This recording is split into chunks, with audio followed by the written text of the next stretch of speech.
जय हिंद एवरीवन। तो आज भाई बहुत ही अच्छे टॉपिक के बारे में हम पढ़ाई करने वाले हैं। ठीक है, जैसे भाई सबसे ज़्यादा इम्पॉर्टेंट चीज़ जो मेरे हिसाब से आज के लिए सभी बच्चों के लिए है, इवन सारे ह्यूमंस के लिए है, जितने भी एनिमल्स हैं आपके या फिर बर्ड्स, आप कोई भी चीज़ ले लो, कोई भी इवन कोई भी एक लिविंग ऑर्गेनिज्म है, अगर उसके लिए सबसे इम्पॉर्टेंट चीज़ अगर कोई होती है तो मेरे हिसाब से भाई वो आँख है ना।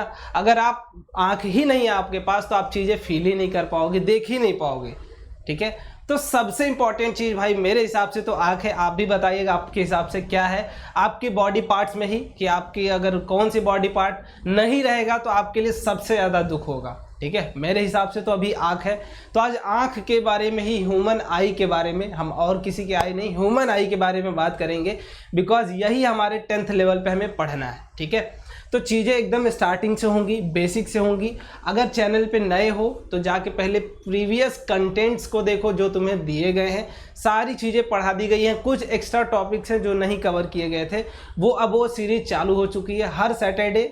ठीक है, आपकी ये सीरीज आती रहेगी, एक्स्ट्रा वीडियोस आती रहेंगी जो आपकी डेली बेसिस पे एक्स्ट्रा टॉपिक्स छोड़े गए थे। ठीक है, चलो तो ह्यूमन आई भाई आपको कुछ ऐसा दिखता है। ठीक है, अब इसमें जो वेरिएशन वाला पार्ट है सबका भाई, आई तो कॉमन रहता है ना, आई तो कॉमन है, सबका स्ट्रक्चर कॉमन है। कुछ चीज़ें जो सबके में बदलते रहती हैं, दैट इज इरिस वाला पार्ट। आप देखते हो किसी किसी की ब्लू हो जाती है, किसी किसी की थोड़ा सा हल्का येलोइश टाइप में होता है, तो वो बदलता जाता है पर पर्सन टू पर्सन। उसमें कोई हम नहीं खेल कर सकते। ठीक है, तो अभी उसको इसकी बात भी नहीं करेंगे, पहले समझ लेते हैं क्या क्या चीज़ें होती हैं, उसके बाद उसको डिटेल में समझेंगे।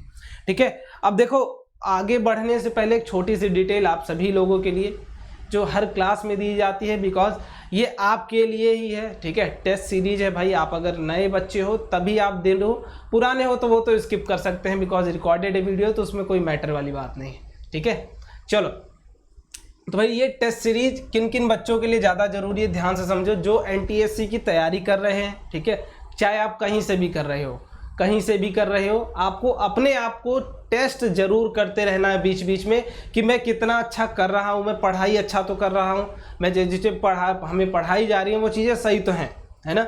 क्योंकि ये जो भी आपके टेस्ट पेपर यार बन रहे हैं सब प्रीवियस ईयर पैटर्न को ध्यान रखते हुए ही बनाई जाती हैं। इसमें जो भी चीज़ें आपको मिलेंगी, जितने भी क्वेश्चंस मिलेंगे, वो सारे कैसे मिलेंगे आपको, प्रीवियस ईयर पैटर्न्स को ध्यान में रखते हुए। ठीक है, कितने क्वेश्चंस आपसे पूछे जा रहे थे पिछले साल और इस साल कितने क्वेश्चंस आने चाहिए, वो सारी चीज़ें कंक्लूड करने के बाद आपका फुल टेस्ट प्रिपेयर होगा।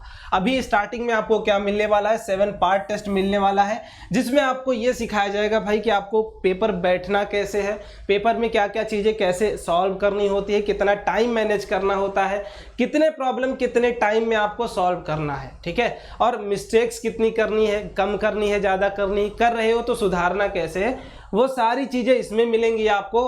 अब आप ऐसा तो नहीं कि टेस्ट दिए और समझ गए चीज़ें, उसके लिए भी जो एक्स्ट्रा फैक्टर है दैट इज़ पर्सनल मेंटरशिप की। आपको आप अगर गलतियां कर रहे हो तो कितनी गलतियां कर रहे हो, ये चीज़ें आप हमसे डिस्कस करोगे। ठीक है, कितने क्वेश्चंस आपके रॉन्ग हुए, कितने सही हुए हैं, ठीक है, सारी चीज़ें हैं, सब कुछ आप डिस्कस करोगे। दैट इज़ पर्सनल मेंटरशिप भी आपको इसमें दी जा रही है, जिसमें आप हमें डिस्कशन करने के बाद हम आपको सॉल्यूशंस बताएंगे, कितनी फास्ट आपको चीज़ें करनी है और कितना आप मिस्टेक्स कर रहे हो तो कैसे कैसे उसको रिड्यूस करो। ठीक है, बाकी इसके बाद आपको जो एक अलग फैक्टर मिलता है दैट इज़ जूम मीटिंग। आप जूम मीटिंग्स में भी हमसे बात कर सकते हो, अगर आपको कुछ चीज़ें दिखानी हो कि हमें अप्रोच मेरा देखिए भैया ऐसा रहता है, मैं सॉल्यूशंस करता हूँ, तो आप यहाँ पे अपनी सारी चीज़ें क्लियर कर सकते हो। क्लियर, चलो कब तक चलने वाला है, टिल दिसंबर चलेगा, सेट प्लस मैट दोनों रहेगा, स्टेज 1 तक के लिए है। 1 अगस्त से स्टार्ट है। अगर नए हो भाई, चैनल पे पहली बार आए हो तो मेक श्योर कि आपके पास 2 टेस्ट होंगे, फ्री अवेलेबल होंगे 2, उनको ज़रूर ज्वाइन कर लो, उनको अटेम्प्ट करो, तुम्हें समझ में आ जाएगा कितनी चीज़ें तुम्हारे लिए बेस्ट है। ठीक है, कहाँ से ज्वाइन करना है, सिंपल सा काम, रैंकर्स लाइव ऐप डाउनलोड करो और वहीं से चीज़ें स्टार्ट कर दो। क्लियर, चलो अब भाई आगे ह्यूमन आई की बात करते हैं। यहाँ पे देख सकते हो कुछ ऐसी दिखती है भाई, हमें बाहर से देखते हैं तो कुछ हमें इस टाइप की दिखती है, एक तरह से बोल सकते हो कि इलिप्स टाइप की दिखती है ना। बाहर से हमें क्या दिखता है, अगर कोई ह्यूमन आई हम बाहर से देखें तो हमें इलिप्स की तरह दिखता है, बट अगर साइड व्यू देखें तो कुछ इस टाइप का आपको साइड व्यू मिलने वाला है। ये क्या है भाई, साइड व्यू है ह्यूमन आई का। हम जब पढ़ते हैं तो साइड से ही चीज़ें आपको पूरी डिस्कवर की जाएंगी और समझाई जाएंगी। ठीक है, चलो तो सबसे पहली चीज और सबसे बेस्ट चीज जो सबसे ऊपर निकल के आती है, ठीक है, एक एक स्टार्टिंग से शुरू करेंगे, ऊपर से अंदर तक चीजें देखेंगे, ठीक है। तो आइए ह्यूमन, आइए भाई, आपका साइड व्यू है, ध्यान रखना ये क्या है, साइड व्यू है। ये कैसे अंदाजा लगा सकते हो कि ये कॉर्निया वाला उभरा वाला पार्ट आपको सामने से नहीं दिखता है, आपको सामने से दिखता है भाई ओवल शेप में है, बस वो है, बट आप साइड व्यू जब देखोगे तो ये कुछ स्ट्रक्चर आपको दिखता है, ये कुछ समझ में आता है, जिसमें सबसे ऊपर वाली लेयर को हम बोलते हैं स्क्लेरा, ठीक है। सबसे ऊपर वाली लेयर को हम क्या बोलते हैं, स्क्लेरा। ये क्या है, आउटर मोस्ट लेयर है हमारी आई का। ये क्या करती है भाई, सबसे ऊपर वाला काम क्या करेगा, प्रोटेक्शन देगा। अब जैसे तुम अगर गार्ड लगा रखे हो किसी महल में, तो सबसे पहले अगर तुम्हें कोई मिलेगा, क्या मिलेगा, गार्ड मिलेगा, तो गार्ड का काम क्या है, प्रोटेक्शन करना उसका। तो ये सबसे ऊपर एज अ गार्ड बोल सकते हो, ये यूज होती हैं। अब इसके बाद जो आएंगी आपकी क्लोराइड आएंगी, ठीक है। ये क्या करती हैं भाई, मल्टीपल रिफ्लेक्शंस जो होते हैं उनको प्रिवेंट करती हैं। आप आगे देखोगे जब क्या होता है, लाइट इमेज फॉर्मेशन हो रही है भाई, तो सिंपल सी बात है, लाइट रे रिफ्रैक्शन हो रही होगी या फिर रिफ्लेक्शन हो रही होगी, ये तो इन्वॉल्व होगा ही होगा। अब उसको प्रिवेंट कौन करता है, वो करता है क्लोराइड मल्टीपल रिफ्लेक्शन को, ठीक है। मिलती जाएंगी आगे चीजें। इसके बाद आती है आपकी रेटिना, ठीक है। रेटिना बेसिकली क्या करती है भाई, रेटिना ही असली खेल है पूरी आंख में। अगर आप देखोगे कि आपकी जो इमेज फॉर्मेशन होती है दैट इज कहाँ होती है, रेटिना पे। हर एक इमेज फॉर्मेशन आपकी वहीं होगी, आप वही चीज़ें आपकी इमेज फॉर्मेशन होती है। जितनी भी लाइट रेज आप बाहर से, आपको पता है ना भाई, ऑब्जेक्ट हमें क्यों विजिबल होता है, क्योंकि ऑब्जेक्ट से लाइट रिफ्लेक्ट करके हमारे आंख में जाती है, और आंख में जाके कहीं ना कहीं इंटरसेक्ट कर रही होगी, तभी तो क्या हो रहा होगा, इमेज फॉर्मेशन हो रहा होगा। लाइट चैप्टर में बताया था मैंने कि जब तक लाइट इंटरसेक्ट नहीं करेगी इमेज फॉर्मेशन होगा ही नहीं। तो वो इमेज फॉर्मेशन होने के लिए लाइट इंटरसेक्ट करनी चाहिए पहली बार, और इंटरसेक्ट करेगी कहाँ, तो वो करेगी रेटिना पे। क्लियर। चलो, कॉर्निया भाई ये क्या है, उभरा हुआ वाला पार्ट है, आपके आंख का उभरा हुआ वाला पार्ट। आप देखोगे सारी लाइट रेज पहले यहीं से पास करती हैं, कॉर्निया उभरा हुआ वाला पार्ट, ठीक है। इसके बाद ये क्या है भाई, प्यूपिल है। आंख में देखते हो भाई एक छोटा सा आपका वाइट कलर का बना हुआ होता है अंदर, है ना, ब्लैक कलर के अंदर देखोगे वाइट कलर का। ये क्या है भाई, एक तरीके का बोल सकते हो दिस इज रास्ता, ठीक है। ये क्या है, रास्ता किसके लिए, लाइट रेज के लिए। ये क्या है, रास्ता है भाई, कि आंख में एंटर करने का रास्ता क्या होता है, प्यूपिल, जहाँ से रास्ता भाई वो है क्या, वो अंदर जा सकते हैं। अब इरिस क्या है, इरिस भी एक तरीके का भाई आप बोल सकते हो कि इनको मैनेज करने के लिए रखा गया है, मैनेज करने के लिए, ठीक है, कि आप प्यूपिल को मैनेज करोगे। मसल्स टाइप की ही होती हैं ये, मैनेज करती रहती हैं, किसको मैनेज करती रहती हैं भाई, हमारी प्यूपिल को, कितना रास्ता अंदर जाएगा। आप कभी आप अचानक से रोशनी में चले जाओ तो आपको नहीं दिखता है ना, अचानक से अंधेरे में चले जाओ तब कैसे देखना है, ठीक है। तो ये क्या करती हैं भाई, इरिस हमारी प्यूपिल के साइज को कंट्रोल करती है। अंधेरे में जाओगे तो साइज बढ़ा देगी, उजाले में बहुत ही ज़्यादा रोशनी में जाओगे तो साइज कम कर देती हैं, ताकि हमारी जो अंदर नर्व्स हैं वो क्या हो, सेल्स हैं वो डिस्ट्रॉय ना हो ज़्यादा लाइट के कारण, ठीक है। इसके बाद आपकी आंख में जो मेजर और मेन कंपोनेंट होता है दैट इज लेंस। यही क्या होता है, आपकी आंख में इमेज फॉर्मेशन के लिए भी रिस्पॉन्सिबल बोल सकते हो, इमेज फॉर्मेशन के लिए। और तुम्हें पता है भाई कि हम लाइट रे हमेशा देखो, कहीं अगर इन्फिनिटी से बात करें या किसी भी ऑब्जेक्ट से, तो मानते क्या वो पैरेलल आ रही होती है, ठीक है, पैरेलल आ रही होती है। अब लाइट रे मान लो ये आ रही थी भाई, हमें चाहिए यहाँ पे इमेज फॉर्मेशन। ये क्या है, हमारी आंख है, बताओ, यहाँ से एंटर कर रही है, यहाँ से आनी चाहिए अंदर, और ये रेटिना है मेरा, उस पर बननी चाहिए। अब तुम्हें पता है कि पैरेलल जा रही है, दोनों पैरेलल जा रही है, तो दोनों को इंटरसेक्ट तो कराना ही पड़ेगा, है ना। हम दूर की चीज़ें मान लो एक रेफरेंस पॉइंट में बोल रहे हैं कि बहुत ही इन्फिनिटी से हमारी लाइट रे आ रही है, ठीक है, इन्फिनिटी से। अब तुम एक बात बताओ, अगर लाइट रे मुझे यहाँ पे इमेज फॉर्मेशन करानी होगी, तो यहाँ पे आप बोल रहे हो आई में कोई ना कोई एक लेंस जरूर होता है, तो कौन सा लेंस लगाओगे, कन्वर्जिंग लगाओगे या डाइवर्जिंग। अगर डाइवर्जिंग लगा दोगे तो ये इधर जाने लगेगा, तो दोनों इंटरसेक्ट करेगा ही नहीं, है ना, दोनों इंटरसेक्ट करेगा ही नहीं। बट अगर कन्वर्जिंग लगाते हो तो भाई ये क्या होगा, दोनों यहाँ पे कट कर जाएंगे, ठीक है, हाइपरमेट्रोपिया हो गया भाई, ठीक, कोई बात नहीं, गलती। तो आप बताओ कौन सा लेंस अगर आई में रहेगा कि ये इमेज फॉर्मेशन होगी, तो सीधा से बोलोगे कि ये कौन सा होना चाहिए, कॉन्वेक्स लेंस होना चाहिए क्या, बिल्कुल कॉन्वेक्स लेंस होना ही चाहिए। क्यों? क्योंकि भैया हमें इमेज फॉर्मेशन करानी है, लाइट को क्या कराना है, कन्वर्ज कराना है, ना कि डाइवर्ज। डाइवर्ज कराएंगे रे एक दूसरे को कट ही नहीं करेगी तो इमेज फॉर्मेशन होगा ही नहीं। तो आई में जो आपका लेंस होता है दैट कौन सा लेंस होता है भाई, सिंपल सा इमेज फॉर्मेशन के लिए वो कौन सा होता है, कॉन्वेक्स लेंस। क्लियर है कि आई में कॉन्वेक्स लेंस होता है, मस्कुलर लेंस होता है, ऐसा नहीं कि ग्लास का बना हुआ है। हमने अभी तक तो देखा है भाई क्या कि ग्लास का बना हुआ होता है, जो भी चीज़ें होती है वो ग्लास की बनी हुई होती है। लेंस हमने जो पढ़ा था पिछले चैप्टर में कि हम जो चश्मा लगाते हैं वो भी ग्लास का, तो क्या आँख में भी ग्लास होता है? नहीं, वो मसल्स होती हैं, आपको आगे दिखेगा। ये सिलेरी मसल्स बोलो या सिलेरी बॉडी बोलो, ये क्या करता है, लेंथ ठीक है, ये क्या करता है, फोकल लेंथ बोल दो या फोकस बोल दो, दोनों ठीक है। फोकल लेंथ ऑफ लेंस को क्या करता है, आई लेंस जो उसको मैनेज करता है, ठीक है। एक मैनेजमेंट करते हैं इरेज भाई साहब, एक मैनेजमेंट करते हैं सिलेरी मसल्स या सिलेरी बॉडी, दोनों बोल सकते हो।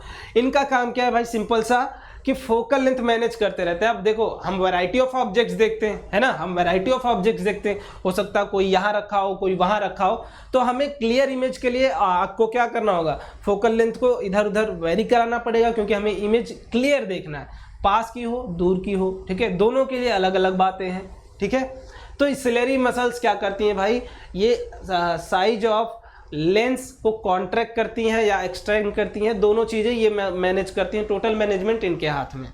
इसके बाद जो बचते हैं आपके दैट इज ऑप्टिक नर्व, ये क्या करते हैं भाई, आपकी जो सिग्नल होती है, देखो इमेज फॉर्मेशन जब बनती है ना तो ये हमें इलेक्ट्रिकल सिग्नल के फॉर्म में यहाँ पे बनती है, ठीक है। इलेक्ट्रिकल जो सेल्स होती हैं हमारी आई में, वो क्या करती हैं, उसको जनरेट करती हैं इलेक्ट्रिकल सिग्नल्स में, और ये सिग्नल्स ब्रेन तक कौन पहुँचाता है, तो ये ब्रेन तक पहुँचाने का काम करती हैं ऑप्टिक नर्व, ठीक है। जो भी हमारी लाइट आती है वो इलेक्ट्रिकल सिग्नल्स में कन्वर्ट होती है पहले, फिर उनको कौन ट्रांसफर करता है, ब्रेन तक। ऐसा नहीं कि आंख पे इमेज बन गई तो हमें दिखना शुरू हुआ। अरे भाई तुम्हें पता है हर एक चीज कहाँ इन्वॉल्व होती है, ब्रेन। हर एक चीज क्या मैटर करता है, ब्रेन। आपको चोट लगती है तो ऐसा नहीं कि यहाँ चोट लगा तो वहीं तुरंत आपको पता चल गया, नहीं, वो पहले स्पाइनल कॉर्ड तक, स्पाइनल कॉर्ड फिर सिग्नल भेजता है ब्रेन को। तो ब्रेन क्या है, आपका पूरा सिस्टम यही है ना, जो भी है यही है। पहले इसे जब तक नहीं बताओगे कि तुम्हारी बॉडी में क्या हो रहा है, तुम्हें कुछ भी नहीं समझ में आने वाला। तो आँख जो अपना वर्क कर पाती है तो वो किसे अपना सिस्टम देती है। जैसे आप काम करते हो महीने भर का, आप जॉब करते हो तो आप सबमिट तो करते हो ना कंपनी को, वैसे ही आंख अपना काम करती है तो वो क्या करती है, सिग्नल ब्रेन तक सबमिट करती है कि ये मेरा वर्क है, मैं आपको बता रहा हूँ, ठीक है। तो जो यहाँ से सिग्नल्स जाती हैं वो क्या होती है, इलेक्ट्रिकल सिग्नल्स होती है। ये चीज़ें अपने दिमाग में रख लेना, क्लियर। ये बाहरी हिस्सा था भाई आँख का, जो आपको पता होना चाहिए। अब यहाँ पे देखो ये क्या होता है, ये आँख के बीच में कुछ भरा होता है जिसको बोलते हैं क्या, विट्रस ह्यूमर, ठीक है, विट्रस ह्यूमर बोलते हैं इसको। और यहाँ पे कुछ इसके बीच में भरा होता है, कॉर्निया और प्यूपिल के बीच में कुछ भरा होता है, लिक्विड पार्ट होता है जिसको हम बोलते हैं क्या, एक्वस ह्यूमर, ठीक है। लिक्विड पार्ट होता है, यहाँ बीच में भरा होगा कॉर्निया और प्यूपिल के बीच में, ठीक है। और ये लेंस और रेटिना के बीच में जो लिक्विड भरा होता है उसे विट्रस ह्यूमर बोलते हैं। क्लियर है, क्लियर भाई। चलो लिक्विड पार्ट होता है, अब एक एक करके समझ लेते हैं क्या होता है क्या, और उसके फंक्शंस क्या क्या होते हैं। वैसे मोस्टली बता दिया था मैंने पीछे ही, बट यहाँ पे देख लो ध्यान से, ठीक है, समझो। पहली चीज कॉर्निया, तो कॉर्निया क्या होते हैं, it is transparent bulge out spherical membrane covering the front of eye, ठीक है। सिंपल सी बात है भाई, ये कुछ होता नहीं, सिंपल सा ट्रांसपेरेंट मेम्ब्रेन है जो आँख के ऊपरी हिस्से को, जो उभरा वाला हिस्सा होता है, जैसे ये अगर आँख है आपकी, ठीक है, ये अगर आँख है तो इसको आप क्या बोलते हो, कॉर्निया, जो उभरा वाला हिस्सा है, ठीक है, क्लियर। दूसरी चीज आई लेंस की बात कर लेते हैं। It is a convex lens. क्यों कॉन्वेक्स लेंस, मैंने बताया पीछे, transparent soft and flexible jelly like material made up of protein. तो आपका आई लेंस किसका बना हुआ होता है, प्रोटीन का। कैसा होता है, ट्रांसपेरेंट होता है, सॉफ्ट होता है, और मेन चीज सबसे ज्यादा कि फ्लेक्सिबल होता है। फ्लेक्सिबल मतलब फोकल लेंथ इसकी एडजस्ट हो सकती है, साइज क्या हो सकती है, एडजस्ट हो सकती है। जितना नीड है उतना अपने आप को ये एडजस्ट कर सकता है, और कराता कौन है, वो कराता है सिलेरी मसल्स। तो तीसरी चीज आती है iris. Iris, it is a dark muscular diaphragm between the cornea and the lens, ठीक है, मस्कुलर, ठीक है, मैंने बोला ना मसल्स होती हैं iris. It control the size of people, बता रखा है मैंने। चौथी चीज पीपल क्या है, रास्ता है भाई, ठीक है, रास्ता है किसके लिए, लाइट के लिए कि तुम अंदर जा सको। सिलरी मसल्स क्या है, हमारी लेंस का अब मैनेजर है, ठीक है, हमारी जो आई लेंस है उसका मैनेजर है, ये मैनेज करता है कि आपकी जो आई है, ठीक है, मान लो अगर हमें दूर की चीज़ें देखनी है, ठीक है, यहाँ लिख लेना, दूर की और नियर की चीज़ें देखनी है, नियर ऑब्जेक्ट, तो यहाँ पे जो हमारी सेलरी मसल्स होती है वो क्या होती है, रिलैक्स्ड होती है, और लेंस क्या होता है हमारा, थिन होता है। बाद में आपसे बताऊंगा मैं क्यों। और यहाँ पे क्या होता है, ये कॉन्ट्रैक्ट हो जाता है, ठीक है, आई लेंस को क्या करता है, कॉन्ट्रैक्ट हो जाता है और खुद ये परेशान हो जाता है। अब दूर की चीज़ें देखने के लिए सेलरी मसल्स रिलैक्स्ड होती हैं, लेंस क्योंकि हमें थिन चाहिए होता है, ठीक है, फोकल लेंथ क्या चाहिए होता है, बड़ा, ठीक है, फोकल लेंथ ज़्यादा चाहिए होता है, तो ये सिलरी मसल्स का काम है। इसके बाद छठवीं चीज़ जो आती है भाई, रेटिना, यही तो है वो इम्पॉर्टेंट चीज़ जो आपकी आँख में सबसे ज़्यादा अच्छा काम करती है भाई, इमेज फॉर्मेशन बताती है। यही महसूस करती है कि लाइट रे मेरे ऊपर कट करेगी तो मैं अच्छे से प्रॉपर सिग्नल भेजूंगा ब्रेन को कि लो भाई यही इमेज दिख रही है मुझे, आप भी बोल दो, अपनी बॉडी को डेटा दे दो कि हाँ यही ऑब्जेक्ट है। अगर कैमरा वाली दिख रही है, मुझे कैमरे की फीलिंग आ रही है तो वो कैमरा ही है, अगर तुम मुझे देख रहे हो तो वो मैं ही हूँ, ठीक है। तो वो कहाँ इमेज बन रही है, आपके रेटिना पे बन रही है, ठीक है। It is the light sensitive surface of the eye on which image is formed, ठीक है। तो रेटिना बेसिकली क्या है, लाइट सेंसिटिव सरफेस, ठीक है। इसमें जितने भी सेल्स प्रेजेंट होती हैं वो क्या होती हैं, सेंसिटिव होती हैं बहुत ही ज़्यादा। तो आप इसे सेंसिटिव सरफेस, इसमें दो सेल्स प्रेजेंट होती हैं, रॉड सेल्स और कोन सेल्स, जो मोस्टली हमारे काम की होती हैं, ठीक है। ये आगे मैं बताऊंगा आपको। On which image is formed, सातवीं चीज ऑप्टिक नर्व, मैंने बोला ना भाई सिग्नल कहाँ तक पहुँचाने का काम करते हैं, ब्रेन तक। बस रेटिना से सिग्नल लिया, ब्रेन तक पहुँचा दिया। स्क्लेरा क्या है, आउटर मोस्ट लेयर है, फाइब्रस लेयर है, ठीक है, containing collagen and elastic fibre. बस ये जान जाओ ये है क्या भाई, गार्ड हैं, हमारी आँखों की रक्षा करते हैं बाहर से। Aqueous humour, space field between the cornea and eye lens, ठीक है, आई लेंस और कॉर्निया के बीच में जो लिक्विड से फिल हुआ होता पार्ट होता है that is aqueous humour. Liquid को क्या बोलते हैं, उस लिक्विड को एक्वस ह्यूमर। और जो आई लेंस और रेटिना के बीच का पार्ट भरा हुआ होता है लिक्विड से, उस लिक्विड को क्या बोलते हैं हम, विट्रस ह्यूमर। क्लियर। चलो अब बात कर लेते हैं भाई फॉर्मेशन ऑफ इमेज की। तो मैंने पहले ही बताया था पीछे कि लाइट रे, मान लो ये आपकी आँख है, ठीक है। अब यहाँ से समझो, सर्कुलर में बना दे रहा हूँ, अब कॉर्निया समझ लेना कि उभरा हुआ वाला पार्ट होगा ही होगा, ठीक है। अब यहाँ पे कोई ऑब्जेक्ट है, मान लो भाई ये ऑब्जेक्ट है, तो यहाँ ये लाइट रे क्या करेगा, ऐसे ट्रेवल करेगा। तो पहले चलो कॉर्निया भी बना ही देता हूँ मैं, ठीक है। ये कॉर्निया हो गया आपका। यहाँ से पहले कॉर्निया पे लाइट रे मान लो और ये, ठीक है, मल्टीपल लाइट रे जा रही हैं। अब यहाँ पे आपकी क्या होगी भाई, यहाँ पे ये प्यूपिल होगी। प्यूपिल से जितनी लाइट रेज पास कर पाएंगी वो उतनी ही पास करने देगा, और उतनी ही लाइट रे क्या होंगी, अंदर जाएंगी। ऐसा नहीं कि अगर आप पूरे में जा रहे हो, ठीक है, ये यहाँ से लाइट रे भी जा रही है तो वो अंदर जा पाएगी। जितना आपका प्यूपिल का साइज होगा उतनी ही लाइट रे अंदर जा पाएगी, ठीक है। तो ये अंदर जाएगी आफ्टर मल्टीपल रिफ्रैक्शन। पहला रिफ्रैक्शन कहाँ होगा, पहला रिफ्रैक्शन क्या होगा, लिख लेना। इमेज फॉर्मेशन जो होती है वो कैसे होती है, मल्टीपल रिफ्रैक्शन के बाद होती है। कैसे, ध्यान से समझो, ध्यान से समझो भाई। पहला आपका ये मान लो क्या था, एयर था। अब तुम सरफेस पे आए, आई के सरफेस पे मीडियम चेंज हुआ, ठीक है। अंदर क्या भरा है भाई, एक्वस ह्यूमर है ना, एक्वस ह्यूमर ये है क्या, लिक्विड है। अब एयर टू लिक्विड जाओगे क्या होगा, मीडियम चेंज रिफ्रैक्शन होगा। पहला रिफ्रैक्शन हो गया। दूसरा, फिर यहाँ से जब जैसे ही पीपल से अंदर जाओगे, यहाँ क्या मिल गए, लेंस भाई साहब मिल गए।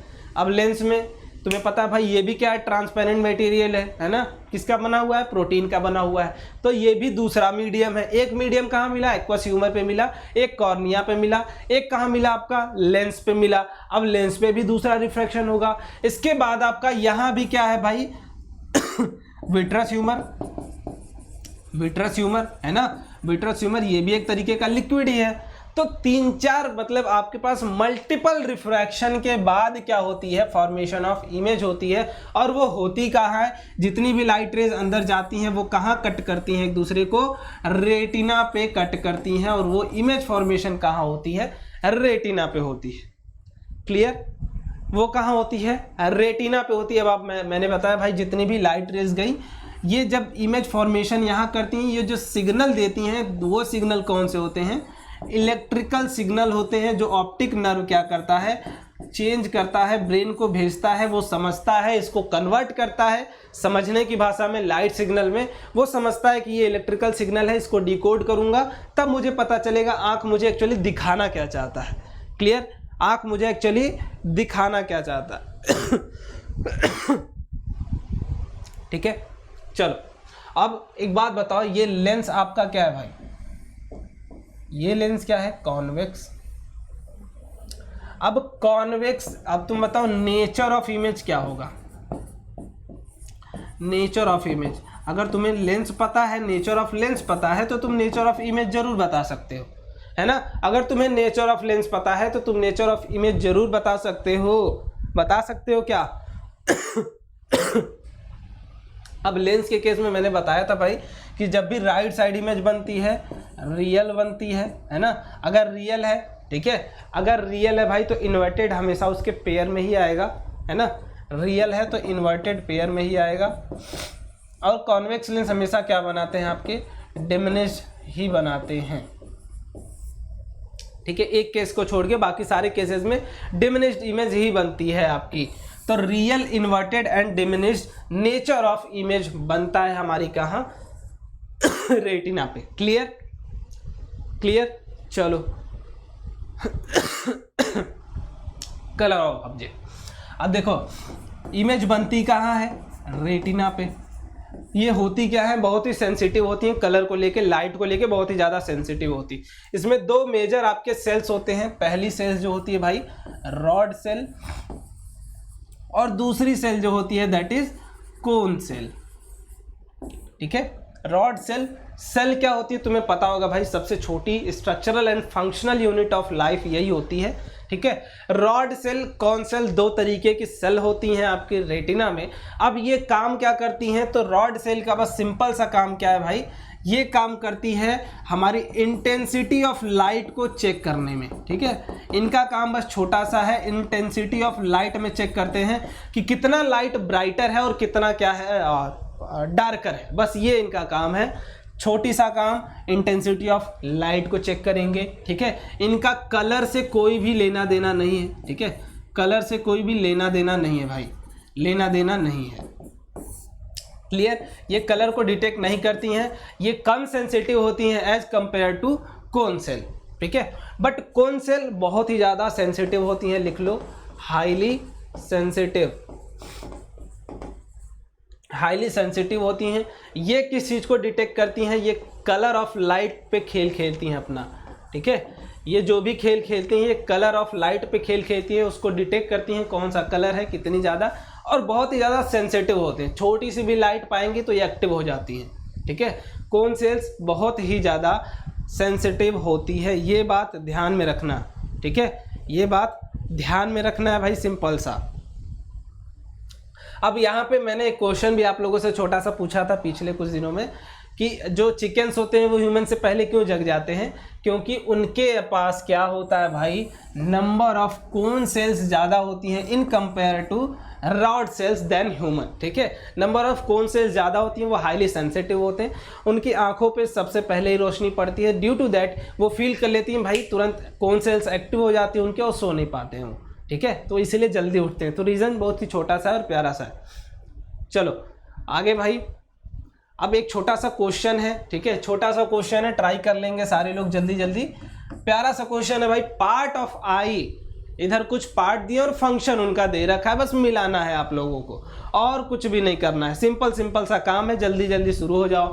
पहला क्या भाई, इरिस, दूसरा सिलरी मसल्स, प्यूपिल, रेटिना, सबका बता रखा है मैंने काम। ठीक है, सबका बता रखा है, बस रोको वीडियो। ठीक है, रोक के वीडियो शुरू हो जाओ। इरिस क्या करता है भाई, पाथ प्रोवाइड करता है क्या, पाथ प्रोवाइड करता है क्या, हाँ। और लाइट को कंट्रोल करता है, कितनी लाइट अंदर जा पाएंगी, controls the amount of light entering into the eye. बहुत ही बढ़िया, ठीक है। अब सिलरी मसल्स क्या करती है भाई, लेंस की साइज को कम मैनेज करती है भाई, ठीक है। या तो पावर बोल लो, साइज मेंटेन करने का मतलब क्या है भाई कि रेडियस कम ज़्यादा करेगा, आगे मैं समझाऊंगा, ठीक है। अभी मैंने पीछे बताया भी था कि पावर बोलो या फिर फोकल लेंथ बोलो, ये कौन मैनेज करता है, हमारी सिलरी मसल्स मैनेज करती। तो पहली चीज़ इरिस का तुम्हें पता है भाई क्या, कि ये लाइट रेज कितना अंदर जाएगी उनको कंट्रोल करते हैं, ठीक है।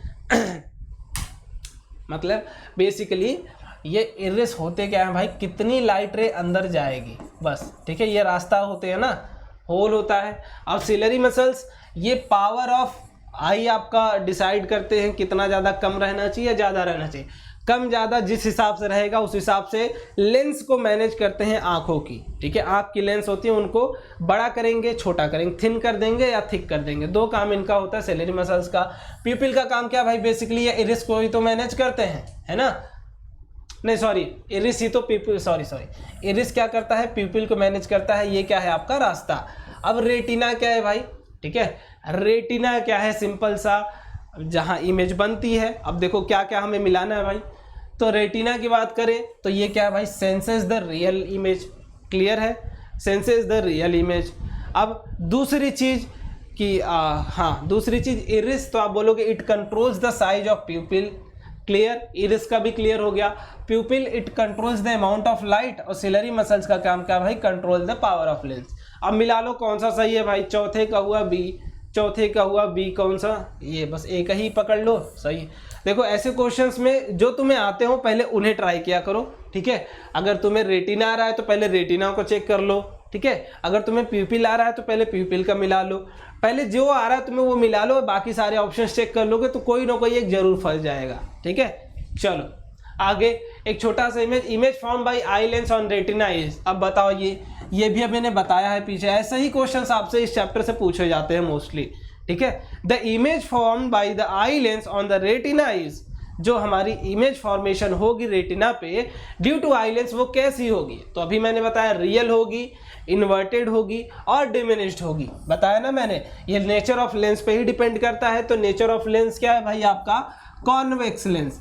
तो कॉन्वेक्स लेंस जिस टाइप की इमेज फॉर्मेशन करता है वो मैंने इमेज फॉर्मेशन में पढ़ा रखा है और दिखाया भी है कि कैसे होता है, ठीक है। तो वो चीज़ें क्लियर। चलो आगे, डबल आ गया है, सॉरी, ठीक है।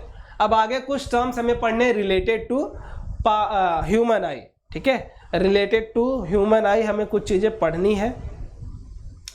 पावर ऑफ एकोमोडेशन, ठीक है, एकोमोडेशन पढ़ना है। तो तुम्हें पता है भाई सिलरी मसल्स क्या करती हैं, सिलरी मसल्स क्या करती हैं, ध्यान से समझो यहाँ पे। सिलरी मसल्स का काम है हमारी आई लेंस को मैनेज करना, ठीक है, मैनेज करना, यही तो इनका काम है। ध्यान समझना, आई लेंस को मैनेज करना। अब अगर तुम्हें दूर की चीज़ें देखनी है, ठीक है, दूर की चीज़ें देखनी है, दूर की चीज़ें देखनी है तो सिलरी मसल्स क्या होंगी भाई, ये क्या होंगी, रिलैक्स्ड रहती हैं। मतलब लेंस हमारा अगर ठीक है, फार फोकल लेंथ है, मतलब पावर हमारा परफेक्ट होगा।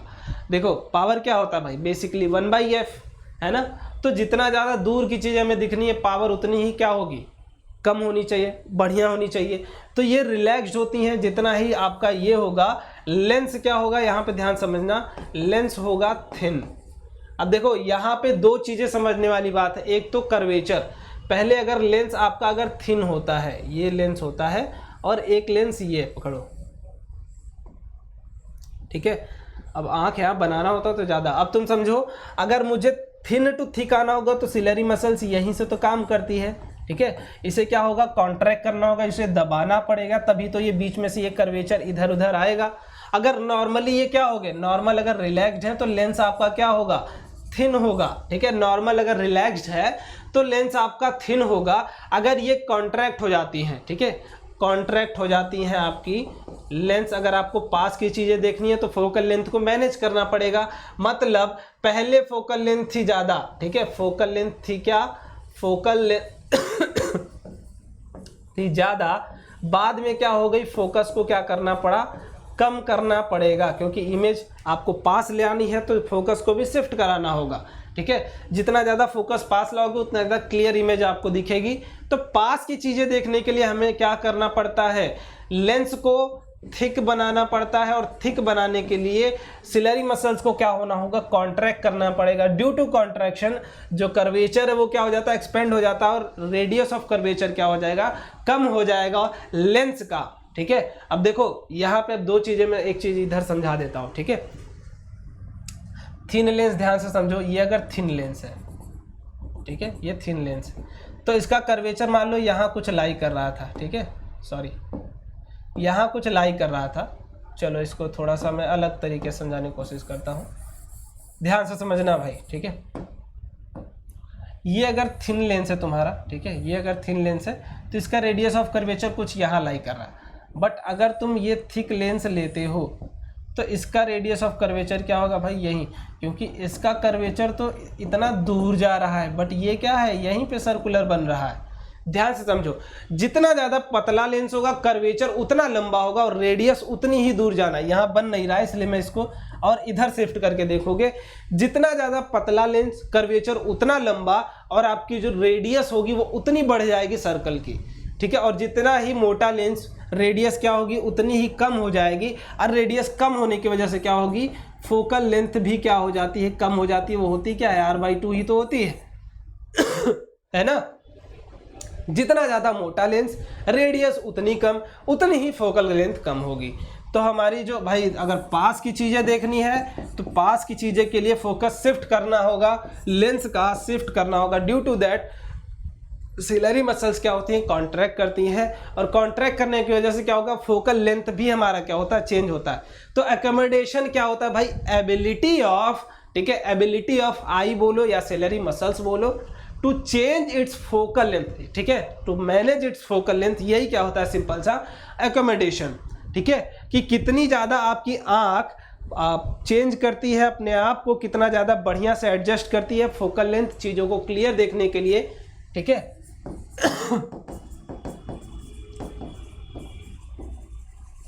Ability to change in focal length of lens, बस इतना ही लिख दो, बहुत ही बढ़िया। बस इतना समझ जाओ कि एकोमोडेशन सिंपल सी एक प्रॉपर्टी है आँख की, वो कितनी एबल है हमारी फोकल लेंथ को मैनेज करने की, किसकी, आई लेंस की। ठीक है, आई लेंस की, बस यही क्या है आपकी एकोमोडेशन। दूसरी चीज़ पावर ऑफ एकोमोडेशन। ठीक है, दूसरी चीज़ क्या है भाई, पावर ऑफ एकोमोडेशन क्या होती है। तो सिंपल सी बात भाई, एकोमोडेशन अगर तुम्हें समझ लिया कि मैक्सिमम आपकी पावर में कितना चेंज आ सकता है। ठीक है, पावर अगर देखो, पावर होती क्या है, 1/f, ये होता किस में है, मीटर में, यही तो होता है पावर, यही तो पढ़ रखा है तुमने कि पावर क्या होता है, 1/f। अब सिलरी मसल्स भाई क्या करेंगी, आई लेंस को कॉन्ट्रैक्ट करेंगी या फिर एक्सपेंड करेंगी। ड्यू टू दैट किस में चेंज आता है, फोकल लेंथ में चेंज आता है, ये बात क्लियर है। फोकल लेंथ में चेंज आएगा तो भाई पावर में भी आएगा। अब पावर कितना वेरी कर सकता है, आँख की कितनी एबिलिटी है अपने पावर को चेंज करने की, यही क्या है, पावर ऑफ एकोमोडेशन। ठीक है, पावर ऑफ एकोमोडेशन, क्लियर। और ये मैक्सिमम अगर यंग एज की बात करोगे तो ये कितना हो सकता है, 4 डायोप्टर हो सकता है। पावर की यूनिट पता है ना भाई क्या होती है, डायोप्टर।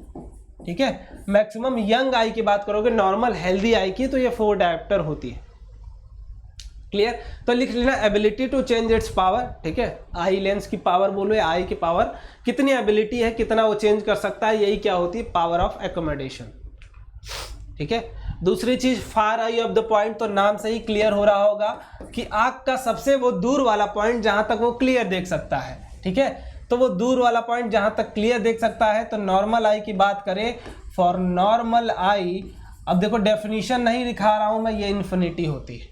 ठीक है, इन्फिनिटी मतलब अपने को जितना दूर दिखे, ठीक है, उससे रिस्पेक्ट में समझ जाओ, बस हमारे रिस्पेक्ट में जो हमसे बहुत ही ज़्यादा दूर हो, बस इतनी चीज़। ठीक है, हो सकता है 100 मीटर के बाद ही हो इन्फिनिटी, तो ऐसा नहीं कि इन्फिनिटी बहुत लंबी लेंथ 100 मीटर के बाद भी हो सकती है। ठीक है, तो ये एक रिस्पेक्टिव जहां हमें ना दिखे, हमारी आंख के लिए एक सफिशिएंट पॉइंट जहां हमें ना दिख पाए, तो far point of eye that is infinity. Near point of eye मतलब जहां कितनी कम दूर तक, ठीक है। ऐसा नहीं कि तुम्हारे आंख के यहाँ पे रख दूं कोई ऑब्जेक्ट तो देख लोगे, धुंधला दिखता होगा तुम्हें।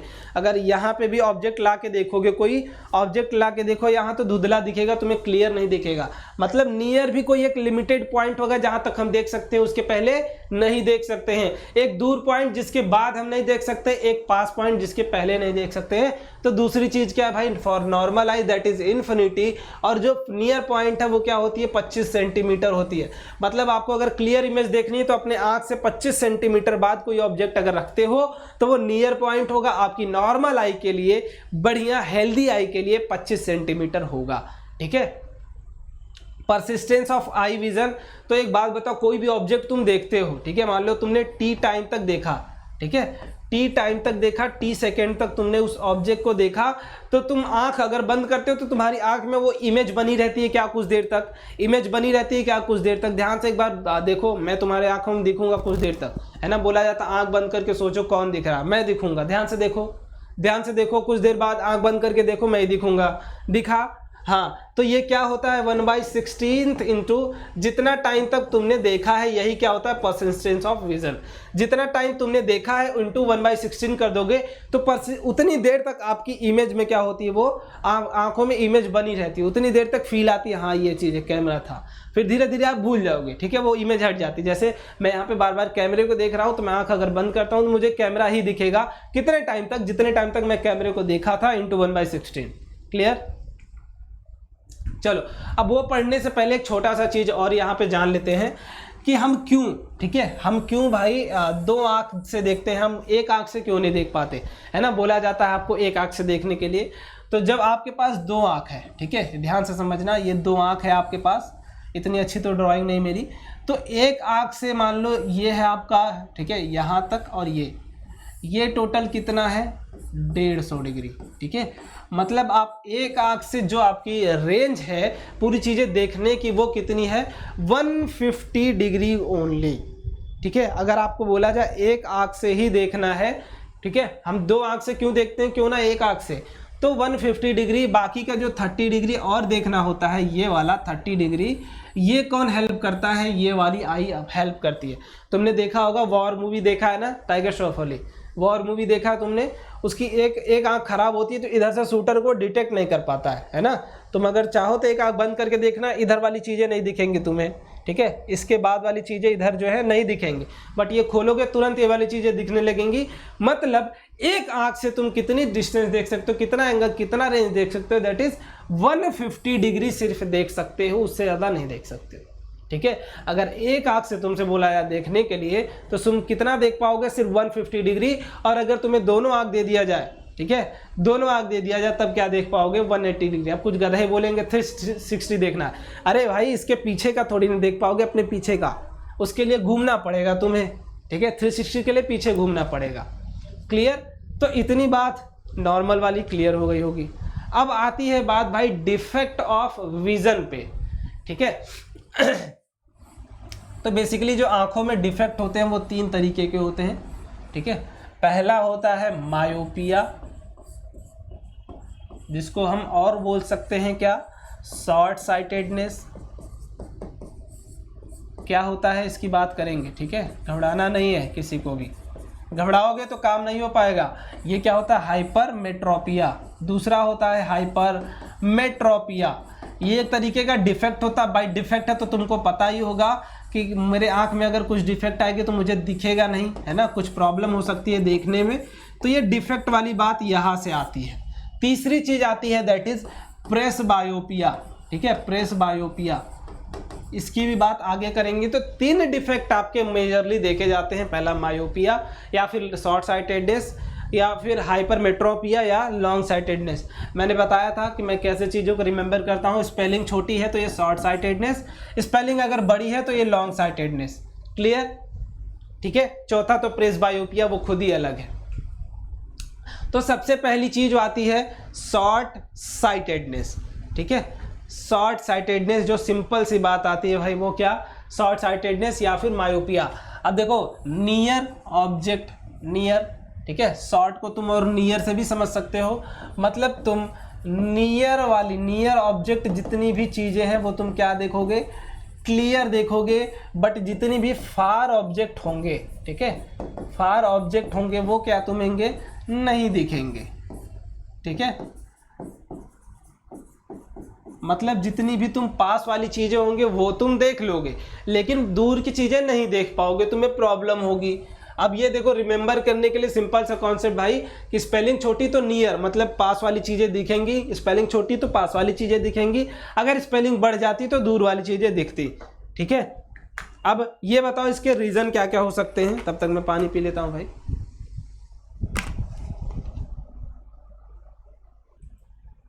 अगर रीजन की बात करते हैं, ठीक है, कि ये रीजन, तो रीजन सिंपल सा भाई, रीजन सिंपल सा है। पहला रीजन कि जो हमारा फोकल लेंथ ऑफ आई है, ठीक है, फोकल लेंथ ऑफ आई क्या हो जाता है, डिक्रीज कर जाता है, ठीक है, डिक्रीज कर जाता है। तो अब सिंपल सी बात है भाई, तुम्हें पता है कि अगर फोकल लेंथ घट रहा है, ठीक है, अगर फोकल लेंथ घट रहा है तो तुम बताओ कर्वेचर ऑफ लेंस क्या होगा। कर्वेचर ऑफ लेंस के बारे में आइडिया मिल सकती है क्या मुझे, कि अगर फोकल लेंथ हमारा घट रहा है तो यहाँ पे ये फिल इन द ब्लैंक्स, ये तुम्हारे लिए मैंने छोड़ा है, इसको जरूर फिल कर लेना, नहीं तो आगे तुम पास नहीं हो पाओगे, ठीक है।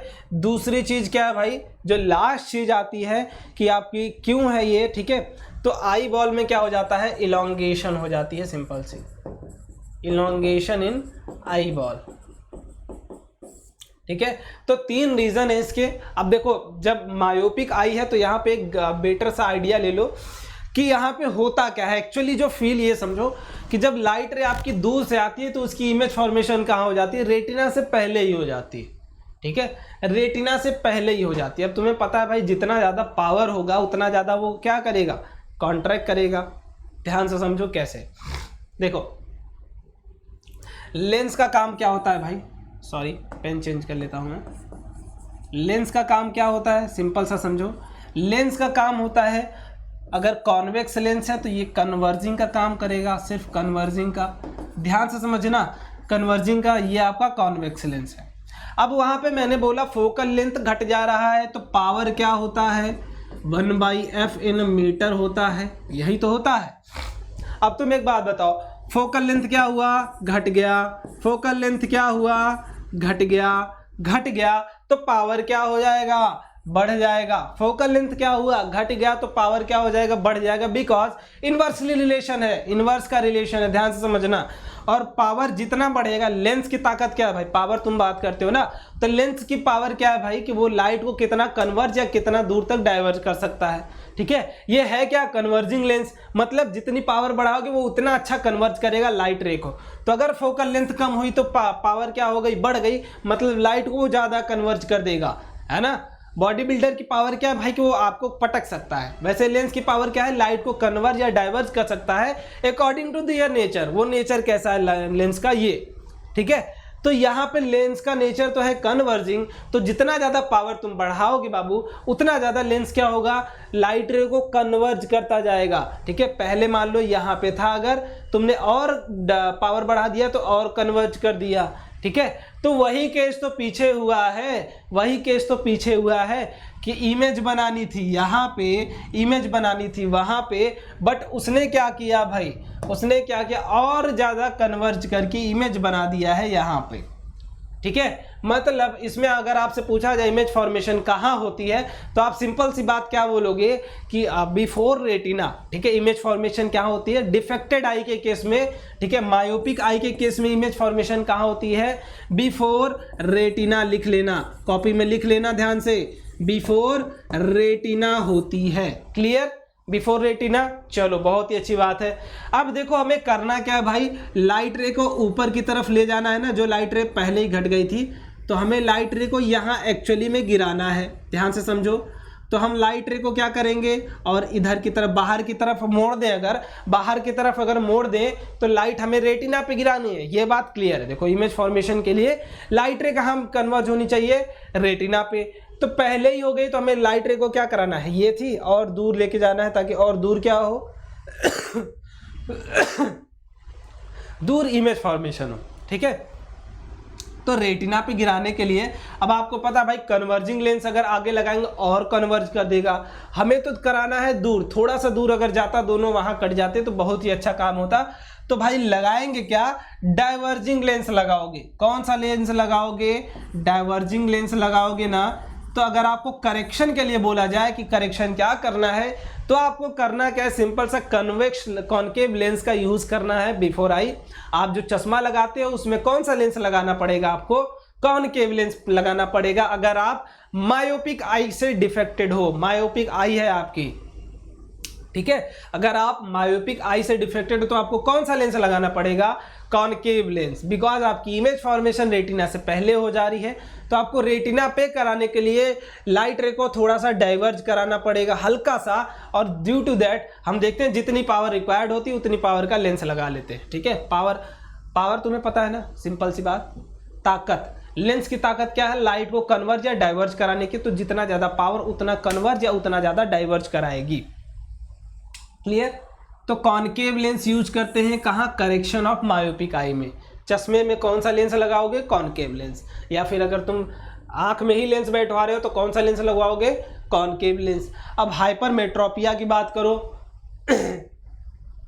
ठीक है, यहाँ पे देखो नियर ऑब्जेक्ट दिख रहा था, यहाँ पे क्या होगा, फार ऑब्जेक्ट दिखेगा तुम्हें बट नियर की ऑब्जेक्ट नहीं दिखेगी।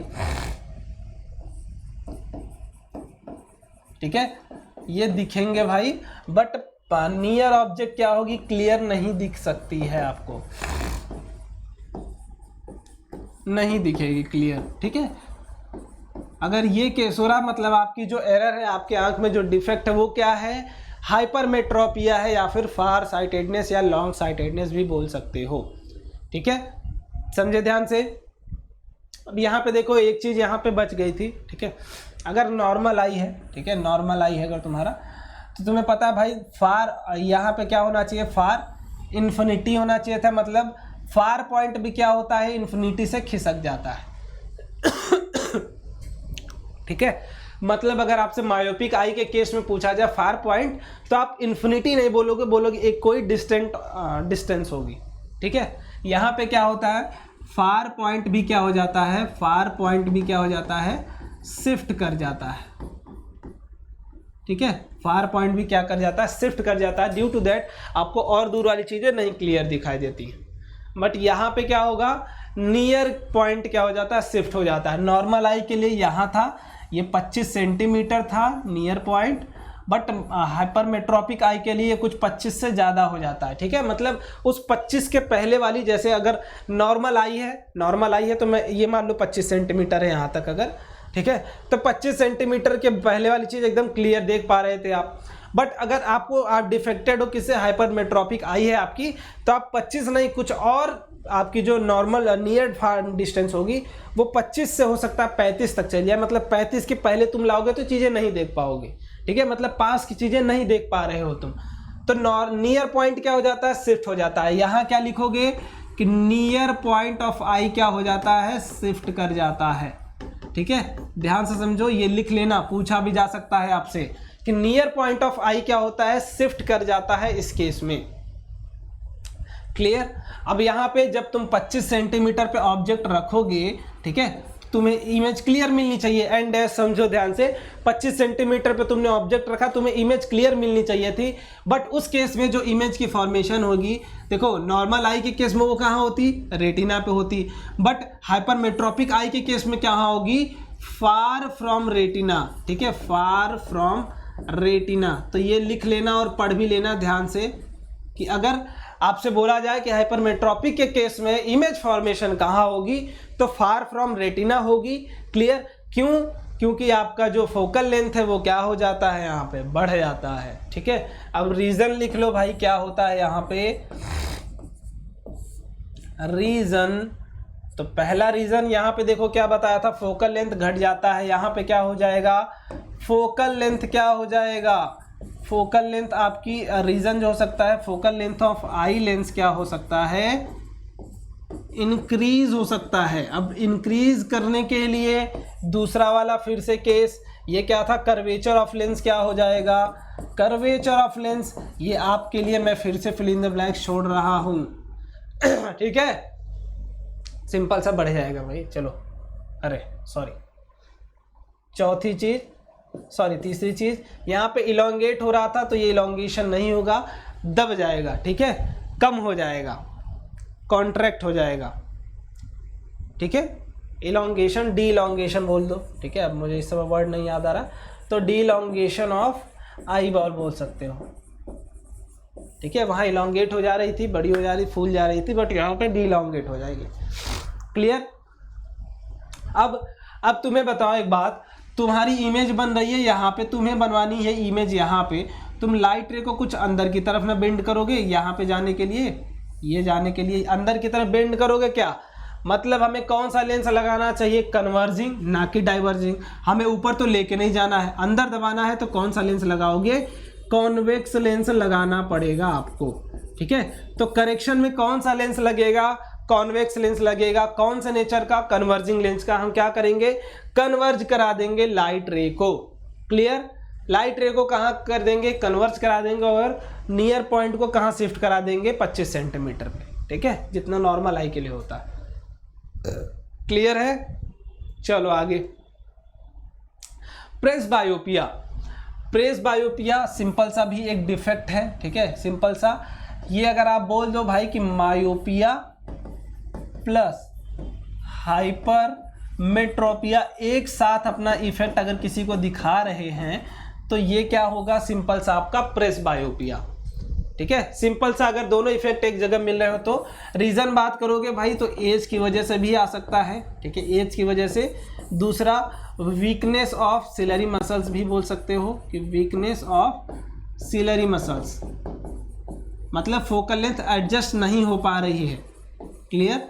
फोकल लेंथ एडजस्ट नहीं हो पाएगी, तो दो चीज़ें हैं इसके पीछे।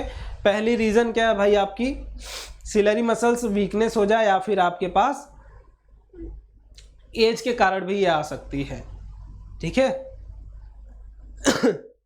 हाँ, अब या ये बोल दो, ठीक है, या फिर बोल दो कि आई लेंस क्या हो जाता है आपका, आई लेंस क्या हो जाता है, हार्ड हो जाता है, ठीक है, वो एडजस्ट नहीं करने देता। तो प्रेस बायोपिया सिंपल सी बात है भाई, मायोपिया प्लस हाइपरमेट्रोपिया मिक्सअप है, और एज की वजह से आ सकता है, बूढ़े लोगों में आ सकता है, या फिर वीकनेस ऑफ सिलरी मसल्स आ सकता है, वीक हो जाए, काम ना करे, लेंस को एडजस्ट ना कराए, या फिर आई लेंस ही हार्ड हो जाए आपका, पहले की तरह मसल्स ना रहे, जेली टाइप में ना रहे, ड्यू टू दैट वो एडजस्ट ही नहीं करने में प्रॉब्लम होगी, ठीक है। अब भाई तुम्हें पता है कि मायोपिया केस में कौन सा लेंस यूज करते हैं, कॉनकेव, और यहाँ पे क्या करते हैं, कॉन्वेक्स। अब दोनों एक साथ दिख रहा है तो हमें दोनों लेंस लेना पड़ेगा, तो कॉन्वेक्स प्लस कॉनकेव कहाँ लेते हैं आप, इसके करेक्शन में। अगर आपसे बोले आप प्रेस बायोपिया में करेक्शन बताओ कैसे करवानी है, तो दोनों लेंस आपको यूज करने पड़ेंगे। यहाँ पे चश्मा देख सकते हो, नीचे क्या कर रहे हैं, कॉन्वेक्स के लिए ले रहे हैं, ऊपर क्या ले रहे हैं, कॉनकेव के ले रहे हैं। ये किसके लिए, दूर के लिए, और पास के लिए क्या आपको, कॉन्वेक्स लेंस। क्लियर। मतलब पास ऑब्जेक्ट पढ़ना है, पेपर ऊपर पढ़ना है, तो आप कौन सा ये लेंस यूज करोगे, कॉन्वेक्स लेंस यूज करोगे। अगर आपको दूर की ऑब्जेक्ट देखनी है तो आप कौन सा यूज करोगे, कॉनकेव। मतलब दोनों मिक्सअप आप यूज करते हो, तो इसको क्या बोलते हैं, बाईफोकल लेंथ, बाईफोकल लेंस बोलते हैं। मतलब भाई आपके पास दोनों तरीके के आप लेंस है, ठीक है, ये एडजस्टेबल है, कोई भी काम कर सकता है, ठीक है। क्लियर। चलो अब आगे भाई बात कर लेते हैं किसकी, प्रिज्म की। यहाँ तक तो बात रही ह्यूमन आई की, वहाँ तक के क्वेश्चन कर लिए हमने, वहाँ तक की चीज़ें समझ लें। अब बात आती है प्रिज्म की, ठीक है। अब बात किसकी आती है, प्रिज्म की। लेकिन यहाँ पे एक चीज़ और समझ जाओ कि आपकी आंख है लेंस, ठीक है, तो आप कौन सा फार्मूला, अगर आपसे कोई भी प्रॉब्लम कोई भी पूछे तो आप लेंस फार्मूला ही यूज़ करेंगे उसको सॉल्व करने के लिए। गलती मत कर देना कि मिरर फार्मूला यूज़ करने लगो। आपसे कोई भी चीज़ अगर पूछी जाएगी तो उसको क्या करोगे, यूज़ सिंपल सा लेंस फार्मूला, ठीक है, लेंस फार्मूला का यूज़ करके उसको सॉल्व करने की कोशिश करोगे। क्लियर। इस पर एक प्रैक्टिस सेशन भी अपन एक बार करेंगे लाइव, तब इसमें ज़्यादा मज़ा आएगा। चलो भाई प्रिज्म को समझो। प्रिज्म होता क्या है बेसिकली, है ना, ट्रायंगुलर ग्लास स्लैब है, बेसिकली ट्रायंगुलर ग्लास स्लैब है। ये देख सकते हो, ये क्या है इसका सरफेस, ठीक है, बॉटम एंड, ये इधर बोल सकते हो फ्रंट एंड।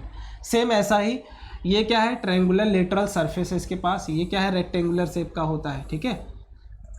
आपने देखा तो होगा यार, प्रिज्म बेसिकली ग्लास का स्लैब बोल सकते हो, उसको काट दो अगर, ये अगर आपका ग्लास का स्लैब है, ठीक है, ये अगर ग्लास स्लैब है तो इसको डायगोनली अगर कट कर देते हो तो ये क्या बन जाता है, प्रिज्म बन जाता है। ठीक है, अगर ग्लास स्लैब है आपके पास, इसको डायगोनली आपने काट दिया है तो ये क्या बन जाएगा, प्रिज्म बन जाएगा। अब प्रिज्म का सिंपल सा देखो, हम इतना क्यों पढ़ते हैं प्रिज्म के बारे में, क्योंकि हम जब लाइट रे इससे पास कराते हैं तो यहाँ से क्या निकलता है, लगभग 7 कलर निकलते हैं। ठीक है, ठीक है, 7 कलर निकलते हैं। ये होता क्यों है समझो। बट ये किस केस में होगा, सिर्फ वाइट लाइट के ही केस में होता है। क्यों, ध्यान समझो, हमारे न्यूटन चचा थे, ठीक है, हमारे न्यूटन चचा थे, इन्होंने क्या किया, ये एक्सपेरिमेंट किया, प्रिज्म जैसा एक कोई इन्होंने लिया शेप, उसमें लाइट रे पास करा, वाइट ले तो इधर से 7 कलर की रेज निकली। ठीक है, 7 कलर की, तो ये बहुत चक्का हो गए भाई, है ना, कि ऐसा क्यों। और ये कब किया था इन्होंने, 1665 में। इसी साल एक और घटना हुई थी आपके साथ, वो पता होगी सबको, बायो वाली घटना इसी साल हुई थी भाई, 1665 में। कौन किया था, न्यूटन साहब ने ये वाला एक्सपेरिमेंट किया था। ठीक है, ये थे ही पागल, हर जगह इनका मतलब हर जगह रोल रहेगा यार, तुम कहीं भी जाओगे न्यूटन साहब मिलने ही आपको। तो प्रिज्म समझ जाओ, ट्रायंगुलर एक शेप का आपका रेक्टेंगुलर ग्लास अगर ले लेते हो आप, ठीक है, और जो सरफेस है उसका क्या होगा, प्लेन होगा, सरफेस स्क्वायरल शेप में होगा। ठीक है, इस पर अगर लाइट रे पास कराते हो तो ये 7 कलर में लाइट रे डिफ्रैक्ट हो जाती है, रिफ्रैक्ट हो जाती है, due to change in wavelength भी बोल सकते हो। ठीक है, वेवलेंथ भी बोल सकते हो, या फिर due to change in medium. ठीक है, मीडियम के चेंज के कारण भी बोल सकते हो। यहाँ पे जैसे देखो, यहाँ से लाइट रे आ रही है, यहाँ तक गई, ठीक है, पहला रिफ्रैक्शन यहीं पे सरफेस पे हुआ और दूसरा रिफ्रैक्शन कहाँ हुआ, यहाँ। अब ऐसा समझ में नहीं आता आप लोगों को, तो इसके लिए मैं एक अलग से डेमोन्स्ट्रेशन दिखा दूंगा। ठीक है, क्यों लाइट रे एक्चुअली में 7 कलर में डिवाइड होती है, क्योंकि सबकी अपनी अपनी वेवलेंथ होती है। ठीक है, और अगर सबकी अपनी अपनी वेवलेंथ है तो सबकी अपनी अपनी वेव की स्पीड होगी, ये पता है ना, फ्रीक्वेंसी भाई सबकी सब सेम है ना। वेवलेंथ अगर सबकी अलग है तो वेवलेंथ की स्पीड सबकी अलग अलग होगी, और मीडियम पे पहुंचने के बाद कुछ पहले पहुंचेंगी, कुछ जल्दी पहुंचेंगी। ठीक है, व्हाइट लाइट तो आपको कंबाइन क्या दिख रही है, व्हाइट लाइट दिख रही है। ठीक है, अब ध्यान से समझो, इसको समझने के लिए एक डेमोन्स्ट्रेशन मैं यहाँ दिखा देता हूँ। जैसे ये मान लो क्या है आपका सरफेस है, ठीक है, सरफेस की बाउंड्री है, यहाँ से आप ला रहे हो कार। ठीक है, ये कार समझो, ठीक है, ये व्हाइट लाइट समझो या कार की तरह, सॉरी मैं इसको थोड़ा कलर चेंज करके दिखाता हूँ। ये कार समझ लो, ये आपकी कार आ रही है। ठीक है, अब यहाँ पे तुम आए, पहले यहाँ पे टकराए, देखो ऐसे टकराओगे, फिर ये वाला यहाँ पे आएगा, ध्यान समझो, ये वाला यहाँ, फिर ये वाला कुछ यहाँ आएगा, ये कुछ अंदर आया यहाँ पे, और तुम अभी यहीं पे हो। तुम देखो यहाँ मीडियम में जब आओगे तो स्पीड ऑफ वेव क्या हो जाएगी, c/μ हो जाएगी।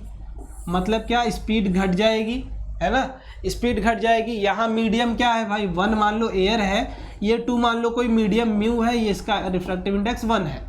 तो जैसे यहाँ वाले पार्टिकल, देखो बीम में ही आओगे आप हमेशा, जब भी आओगे तो पार्टिकल यहाँ वाले क्या होंगे, पहले टकराएंगे, और ये पहले टकराने के बाद जैसे इस मीडियम में आएंगे इनकी स्पीड कम हो जाएगी, बट इस मीडियम में बाकी के पार्टिकल की स्पीड क्या होगी, ज़्यादा होगी, और वो जल्दी से यहाँ पहुँच जाएंगे। तो बाद में जो आपको प्लेन दिखेगा वो ये वाला, पहले ये प्लेन दिख रहा था, बाद में ये वाला प्लेन दिखेगा। तो रिफ्रैक्शन का मतलब समझ सकते हो भाई, कि सबकी, सारे लाइट की अपनी अपनी वेवलेंथ है, तो आपकी अपनी वेव स्पीड होगी, और ड्यू टू दैट कुछ पहले टकरा जाएंगी, कुछ बाद में टकराएंगी। अब यहाँ से जो मेन समझने वाली बात ये थी कि आखिर ये 7 कलर में ही क्यों डिवाइड हुई, और सिर्फ व्हाइट लाइट ही क्यों डिवाइड होती है। ठीक है, तो न्यूटन चाचा ने भाई देखा कि ऐसा क्या हुआ कि 7 में सिर्फ व्हाइट लाइट ही डिवाइड, और कुछ नहीं। क्या व्हाइट लाइट 7 का कॉम्बिनेशन है ना। तो यहीं पे ये रुके नहीं। ठीक है, अभी आगे और भी मैं प्रिज्म के बारे में बताऊंगा, बट यहाँ पे समझ लो ध्यान से, यहीं पे ये रुके नहीं। फिर उन्होंने एक्सपेरिमेंट किया भाई कि एक प्रिज्म लिया तो 7 डिवाइड हुए, उसको अपोजिट एक और प्रिज्म रख दिया उन्होंने, तो क्या हुआ, फिर से व्हाइट लाइट मिल गई। तो इन्होंने सिंपल सा एक इलोंगेशन दिया कि व्हाइट लाइट, ठीक है, white light is a combination of, ठीक है, कॉम्बिनेशन ऑफ 7 कलर्स। ठीक है, 7 कलर्स। इन्होंने सिंपल सा यही बताया कि इस एक्सपेरिमेंट के बाद कि जो वाइट लाइट है आपकी, वो 7 कलर्स की बाउंडेशन होती है। मतलब आपको दिख रही है एक सफ़ेद लाइट, बट उसमें 7 लाइट कंबाइंड फॉर्म में है।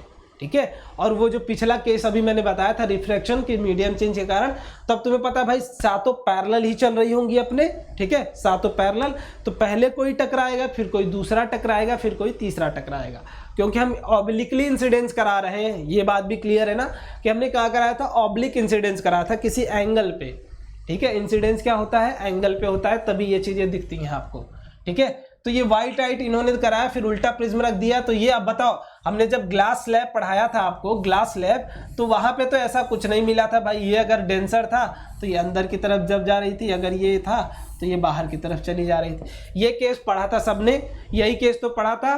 तो अब देखो कुछ होता नहीं, ग्लास स्लैब क्यों नहीं डिफ्रेक्ट कर पाता है, क्योंकि वो कॉम्बिनेशन ऑफ प्रिज्म हो जाता है, ठीक है। ग्लास स्लैब के केस में हमें क्यों नहीं दिखता है 7 कलर में व्हाइट लाइट क्यों नहीं डिवाइड होती, बिकॉज वो रिकम्बिनेशन, एक तरीके से बोल सकते हो कम्बिनेशन ऑफ प्रिज्म की तरह वर्क करता है, ठीक है। अंदर तो क्या होगा, यहाँ पे आधे दूर में क्या होगा आपका, यहाँ पे इतने दूर में तो 7 कलर डिवाइड होंगे, इतने दूर में 7 कलर क्या होते हैं, कंबाइन हो जाते हैं, ठीक है। मतलब डायगोनल काम क्या करता है, डिवाइड और कंबाइन दोनों का काम कर जाता है glass slab. Due to this आपकी जो लाइट रे है वो क्या करती हैं, आपकी डिस्पर्सन नहीं हो। इस फिनोमिना को हम क्या बोलते हैं, डिस्पर्सन, ठीक है। अगर आपकी व्हाइट लाइट किस में कन्वर्ट हो, 7 लाइट में कन्वर्ट हो जाए, इस फिनोमिना को आप क्या बोलते हो, डिस्पर्सन, ठीक है। कि एक व्हाइट लाइट अगर 7 कलर में डिवाइड हो, मतलब डिफ्रैक्ट हो जा रही है, उसको आप क्या बोलते हो, डिफ्रैक्शन, ठीक है। चलो अब पीछे की बात कर लेते हैं भाई, यहाँ पे ध्यान से समझ लिया आपने सभी लोगों ने। अब प्रिज्म की एक बात कर लेते हैं, जो एंगल होता है ये अपर एंगल, ठीक है, ये ट्राइंगल एक तरीके से, इसको हम क्या बोलते हैं, एंगल ऑफ प्रिज्म बोलते हैं, ठीक है। इसको बेसिकली लिख लेना, एंगल ऑफ प्रिज्म बोलते हैं बस। ये जो अपर एंगल होता है इसको हम क्या बोलते हैं, एंगल ऑफ प्रिज्म। इसको ए से डिनोट भी करते हैं। अब यहाँ पे डिमॉन्स्ट्रेशन देखो, एक व्हाइट लाइट रे आ रही है, यहाँ पे बीच में डिवाइड जरूर हो रही है, फिर बाद में अगले सरफेस से रिफ्लेक्ट करने के बाद आपको 7 कलर मिल रहे हैं, ठीक है। ये 7 कलर कैसे होंगे, नीचे से लिखना स्टार्ट करोगे, विब ग्योर, ठीक है, 3 4 3 7 VIBGYOR. V for violet, I for indigo, B for blue, ठीक है। ब्लैक मत लिख देना गधा, ठीक है। ग्रीन, येलो, ऑरेंज, रेड, ठीक है। इतने कलर आपको दिखेंगे एक व्हाइट लाइट रे में। अगर व्हाइट लाइट रे आप पास कराते हो किसी प्रिज्म से, तो वो 7 कलर में डिवाइड होते हैं, और 7 कलर का फॉर्मेट ये होता है, ठीक है। अब चलो आगे मैं यहाँ पे थोड़ा सा समझाने की कोशिश करता हूँ। ये प्रिज्म है मेरा, ठीक है, ये प्रिज्म है। अब देखो एक्चुअल फिनोमिना होता क्या है वो अच्छे से समझते हैं, ठीक है। यहाँ से गई एक व्हाइट लाइट, इस पे रुक जाओ, ऐसे नहीं, ऐसे नहीं भाई, ठीक है। यहाँ से ये गई व्हाइट लाइट इस पे, ठीक है, ब्लैक है बट समझ लो व्हाइट है, व्हाइट लाइट वहाँ पे गई। अब एक बात बताओ, यहाँ पे क्या था, ये था ग्लास, और यहाँ क्या था, एयर। तो बाबू दोनों में क्या होगा, रिफ्रैक्शन होगा, बिल्कुल होगा। अब बोलोगे ये सरफेस है भाई, इस पे अगर परपेंडिकुलर खींचते हैं तो लाइट रे कुछ ऐसी जानी चाहिए थी, but due to change in medium वो कुछ दब जाएगी किधर, नॉर्मल की तरफ, ठीक है। ये अगर आपकी नॉर्मल थी, ये आपकी अगर नॉर्मल थी उस सरफेस पे, तो वो नॉर्मल की तरफ क्या हो जाएगी, दब जाएगी, इससे दब जाएगी यहाँ पे, ठीक है। तो ये लाइट रे फॉलो करेगी। अब इस केस पे, अब उस सरफेस पे ध्यान से बताओ, इस सरफेस पे अगर तुम परपेंडिकुलर खींच रहे हो इस पॉइंट पे, तो लाइट रे जानी चाहिए थी कहाँ, इधर। लेकिन अब तुम बताओ मीडियम क्या हो रहा है, डेंसर टू रेयरर जा रहा है, डेंसर टू रेयरर जा रहा है, मतलब इसको ना फॉलो करके वो कुछ दूर वाली फॉलो कर जाएगी, यही तो करेगी। यही तो फिनोमिना होता है भाई, यही तो फिनोमिना होता है। दिख रहा है क्या आपको, दिख रहा है भाई एक्चुअली में क्या हो रहा है, ध्यान से समझो। यहाँ से लाइट रे गई, पहले पॉइंट पे क्या हुआ, रिफ्रैक्शन हुआ, लाइट रे कुछ एक्चुअली ये जानी चाहिए थी, ये, ठीक है, ये, बट आपकी जो लाइट रे है वो गई कहाँ, फाइनली, ये क्या है, फाइनली ये गई, ठीक है। समझ में आया, समझ में आया। अब देखो यहाँ पे कुछ नाम आपको दिखेंगे। तो अगर इस एंगल की बात करूं मैं, तो इस एंगल को क्या बोलते हैं, आई बोलते हैं, जिसको हम क्या बोलते हैं, ध्यान से लिखो, ध्यान से समझो, एंगल ऑफ इंसिडेंस बोलते हैं। क्या एंगल ऑफ इंसिडेंस बोलते हैं, क्या बोलोगे, हाँ बोलोगे क्या, हाँ चलो, अब दूसरी चीज, यहाँ पे ये था नॉर्मल, ये था लाइट रे निकला, तो ये एंगल को क्या बोलते हैं, एंगल ई से डिनोट करते हैं, जिसको हम बोलते हैं क्या, एंगल ऑफ इमर्जेंस। मतलब प्रिज्म से क्या हो रही है, लाइट रे इमर्जेंस कर रही है, इमर्ज कर रही है, बाहर की तरफ निकल रही है, तो उसको क्या बोलते हैं, एंगल ऑफ इमर्जेंस। क्लियर। चलो अब अगली चीज कि ये जो फाइनल लाइट रे थी, ये इनिशियल लाइट रे का पाथ था, ठीक है, ध्यान से समझना है, ध्यान से, कि ये क्या था, फाइनल लाइट रे का पाथ था, ये फाइनल लाइट रे थी, ये इनिशियल। तो अगर इसको पीछे एक्सटेंड कर देते हैं तो ये टोटल जो पाथ चेंज हुआ है उसको हम क्या बोलते हैं, डेल्टा से बोलते हैं, ठीक है। मतलब टोटल लाइट रे एक्चुअली जब ये स्टार्टिंग में डाले हो तो ये जा रही थी, बट प्रिज्म से पास करने के बाद ये जा रही थी, तो उसके बीच का जो डेविएशन है उसको क्या बोलते हैं, एंगल ऑफ डेविएशन, या फिर पाथ डेविएशन भी बोल सकते हो। ये क्या बोलते हैं इसको, एंगल ऑफ डेविएशन। तो ध्यान से समझो, समझ में आ गया एंगल ऑफ डेविएशन क्या है, इसको क्या बोलते हैं, ए बोलते हैं, that is angle of prism बोलते हैं भाई, ठीक है, एंगल ऑफ प्रिज्म बोलते हैं। क्लियर। एंगल आई है ये, एंगल ई है ये, एंगल डेल्टा ये है। क्लियर है, ध्यान से समझ लो एक बार, ध्यान से समझ लो एक बार, किसको इमरजेंस बोलोगे, किसको एंगल ऑफ डेविएशन बोलोगे, और किसको एंगल ऑफ इंसिडेंस बोलोगे, ठीक है। अब यहाँ पे थोड़ी सी ज्योमेट्री इन्वॉल्व होगी, आपका काम क्या है भाई, सॉल्व करना। रिलेशन में बता दे रहा हूँ कि एंगल ऑफ डेविएशन अगर तुमसे पूछा जाए, यही पूछा जाता है, तो I plus E minus angle of prism, ये रिलेशन याद रख लेना, ठीक है। अब छोटा सा काम क्या करना है आपको, ज्योमेट्री यहाँ पे यूज करके, ट्रायंगल है भाई, है ना, किशन सर ने पढ़ाया होगा, तो ट्रायंगल का यूज करके इसको प्रूव कर लेना है, ठीक है। बस छोटा सा काम है आपके पास, यही फॉर्मूला आपके पास हर जगह आने वाला है, और हर जगह आपको यूज भी यही करना है, ठीक है। अगर आपका रिफ्रैक्टिव इंडेक्स म्यू दे दिया जाए यहाँ पे और 1 दे दिया जाए ये, तो मैं अगर यहाँ पे पूछूं एंगल ऑफ इमरजेंस, तो आप नॉर्मली बता सकते हो, ठीक है। 2-3 प्रोसेस लगाना, स्नेल्स लॉ लगा देना यहाँ पे पहले, तो बोलोगे 1 into sine i is equal to mu into sine r. अब साइन आर होगा क्या, अगर ये नॉर्मल है तो ये क्या होगा, आर होगा, R1 होगा, है ना, और यहाँ पे ये क्या होगा, जो angle emergence, angle of emergence he angle of refraction second होगा, ठीक है। क्लियर। तो ये R1 हो गया, फिर ये क्या होगा, बेसिकली तुम्हारा ये एंगल ऑफ इंसिडेंस होगा, ये I2 होगा, ये I1 होगा, ठीक है। तो फिर वहाँ एंगल ऑफ इंसिडेंस, वहाँ एंगल ऑफ रिफ्रैक्शन। तो सारी चीज़ें आप स्टेप बाय स्टेप याद रखना, क्या आपको, स्नेल्स लॉ, स्नेल्स लॉ को याद रखना, सारी चीज़ें आपको पूरे क्वेश्चंस कर डालोगे इसके, ठीक है, सारे क्वेश्चंस। अब देखो यहाँ पे लाइट रे सबसे ऊपर क्या मिल रहा है हमको, सबसे ऊपर ध्यान से समझना, सबसे ऊपर मिल रहा है हमको क्या, रेड, और सबसे नीचे क्या मिल रहा है हमें, वायलेट, ये, ठीक है। अब आपको पता है भाई पाथ ये वाला कुछ जा रहा है हमारा, तो सबसे कम से सबसे ज़्यादा में कौन, तो बोलोगे सबसे मिनिमम डेविएशन जो होता है, ठीक है, मिनिमम डेविएशन जो होता है वो किसका होता है, मिनिमम डेविएशन रेड लाइट का होता है, ध्यान से देखो ऊपर दिख रहा होगा तुम्हें। और अगर मैक्सिमम डेविएशन बोला जाए किस लाइट का होता है मैक्सिमम डेविएशन, तो वो बोलोगे किसका, वायलेट का होता है, ठीक है, वायलेट का। मिनिमम डेविएशन किसका, रेड लाइट का, मैक्सिमम डेविएशन किसका, वायलेट लाइट का। क्लियर। मिनिमम किसका, देख सकते हो भाई, ऊपर क्या है, रेड है आपका, पहले ऊपर है ना, रेड है, उसके बाद नीचे क्या है, सबसे वायलेट है, तो ये कम एंगल, ये डेविएशन अगर मिनिमम होगा, और ये क्या होगा, डेविएशन मैक्सिमम होगा, मैक्स और मिन। अब निकालोगे कैसे, आई प्लस ई का केस लगा के माइनस एंगल ऑफ प्रिज्म कर देना ए। क्लियर। चलो आगे बात कर लेते हैं भाई रेनबो की। तो रेनबो वाले कंडीशन मैंने बता रखा था कि भाई कंडीशन रेनबो फॉर्मेशन के लिए क्या क्या होनी चाहिए, पहले तो कि ह्यूमिडिटी होनी चाहिए, ह्यूमिडिटी इन एयर बोल सकते हो। दूसरी चीज कि जो पर्सन देख रहा है तो बिहाइंड सन होना चाहिए, ठीक है, सन क्या होना चाहिए, पर्सन के पीछे होना चाहिए। 2 चीजें हैं। बाकी अब होता क्या है ध्यान से समझो, ये आपका क्या है, रेन ड्रॉप, हम बस मोस्टली सरफेस टेंशन के कारण ये क्या होते हैं, सर्कुलर शेप में, ठीक है। ये आपका सन भाई साहब है यहाँ पे, तो सन क्या कर रहे हैं, लाइट रे इनको दे रहे हैं, ठीक है, लाइट रे दे रहे हैं। तो पहले पे क्या होगा, ये अगर आर है, ठीक है, ये अगर आर है तो ये पाथ लाइट जानी चाहिए थी, बट ये दब जाएगी अंदर की तरफ। दूसरे में क्या होगा, यहाँ पे रिफ्रैक्शन होगा, ठीक है, ये क्या होगा, रिफ्रैक्शन होगा। और यहाँ से तुम आंख लगा के देख रहे हो, ठीक है। तो ये फिनोमिना होता है वाटर ड्रॉपलेट्स, ये है, ठीक है। ये बेसिकली सन इसके पीछे ही होना चाहिए, ये वाली कंडीशन है।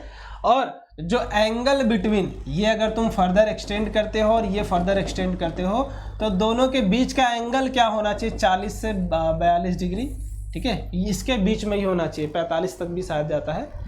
तो 40 to 42 मतलब रिफ्रैक्शन, जो वाटर ड्रॉपलेट से रिफ्रैक्ट करे लाइट और जो इंसिडेंस करे, उसके बीच की जो लाइट रे होनी चाहिए वो क्या, उसके बीच का एंगल जो होना चाहिए वो क्या होना चाहिए, 40 to 42 डिग्री, ठीक है। सारे जितने लोग हैं सबके आंखों का अलग अलग फॉर्मेशन होता है, ठीक है, अलग अलग। और ये क्यों हमेशा सर्कुलर दिखती हैं, बिकॉज हम जब यहाँ से देख रहे हो आप, ठीक है, मान लो ये अगर सरफेस है, ठीक है, तो अगर ये एंगल आपको 42 डिग्री या 40 डिग्री फिक्स रखना है, तो ये आपको पता है भाई कोन के शेप में ही आएगा, ठीक है। कोन पे देखोगे तो ये जो इसका एक्सिस होता है, कोन का एक्सिस, इस एक्सिस से आप कोन पे भी अगर लाई कर रहे हो, यहाँ पे खड़े हो तुम, आंख से देख रहे हो, तो ये जितने भी वाटर ड्रॉपलेट्स आपके इस कोन के बाहर वाले सरफेस पे लाई कर रहे होंगे, वो क्या होंगे, 40 से 42 डिग्री बना रहे होंगे आपके सन से, ठीक है। तो इसीलिए क्या होती हैं, सर्कुलर होती हैं। और हमें आधा क्यों देखती हैं, क्योंकि हमारी विजन आधे पे ही होती, बाकी हमारे विजन के नीचे चली जाती है दूर से। ड्यू टू दैट हमें सेमी सर्कुलर दिखती है, ठीक है, सेमी सर्कुलर ही दिखती हैं। बट होती कैसी हैं, ये सर्कुलर होती हैं फुल। आप एरोप्लेन से देखोगे तो फुल दिखती है, ठीक है, एरोप्लेन में बैठ के। क्लियर। तो रेनबो होता क्यों है, रिफ्रैक्शन के कारण होता है, रिफ्रैक्शन फ्रॉम